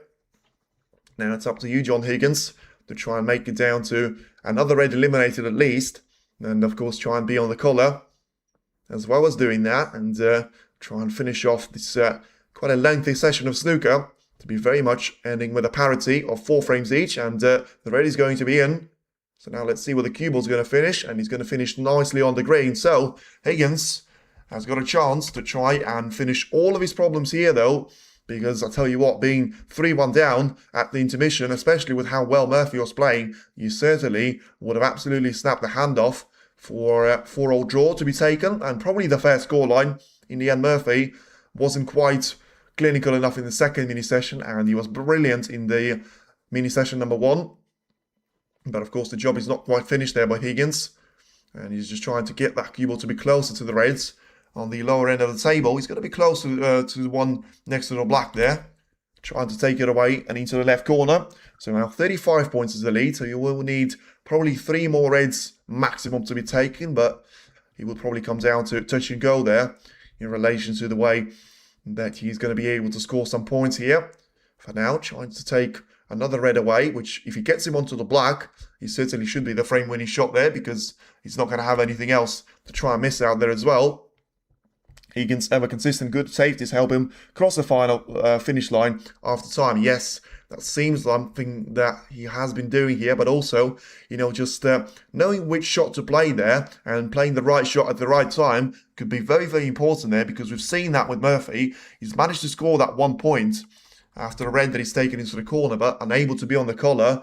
Yes, that could be down to, you know, just circumstances, but when circumstances are going to be in your favour consistently, time and time again, you probably have to put that down to skill rather than just luck there to be available to yourself. So then another red to be taken into the corner, and that will put him 44 points clear whilst having 51 at the table.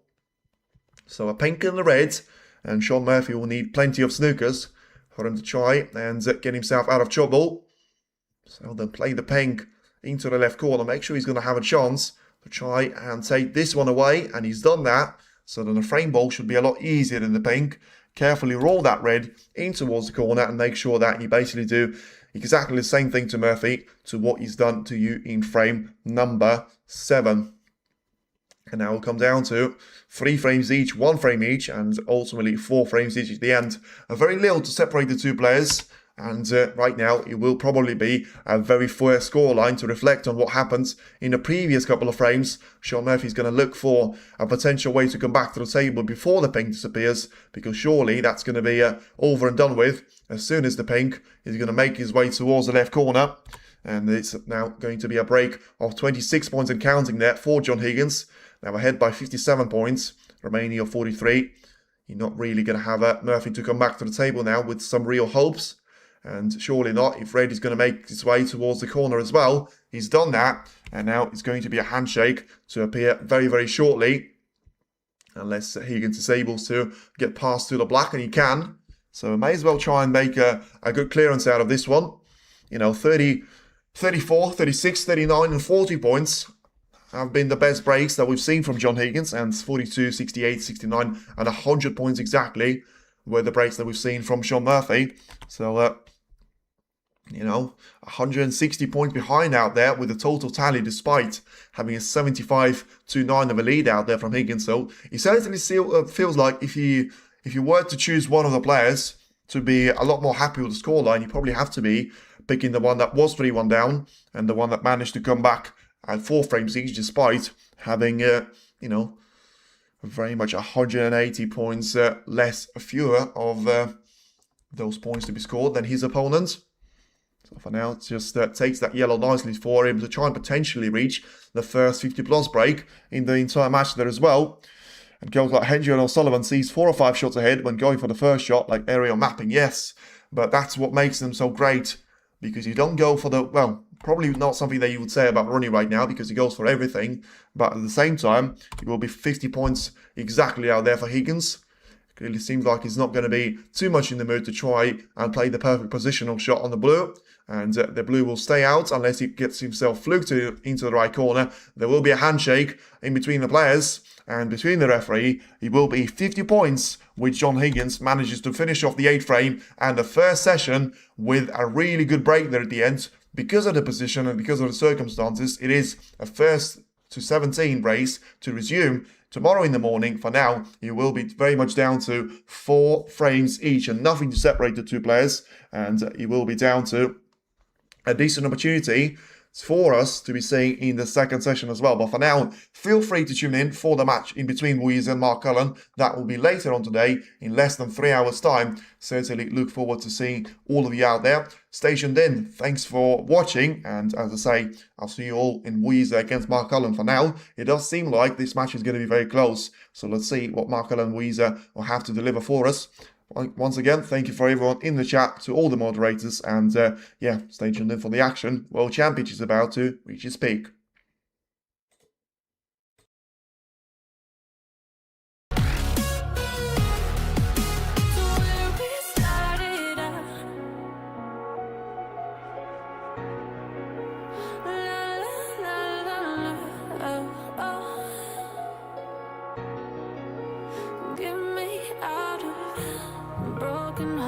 And starting fights, turning truth to lies.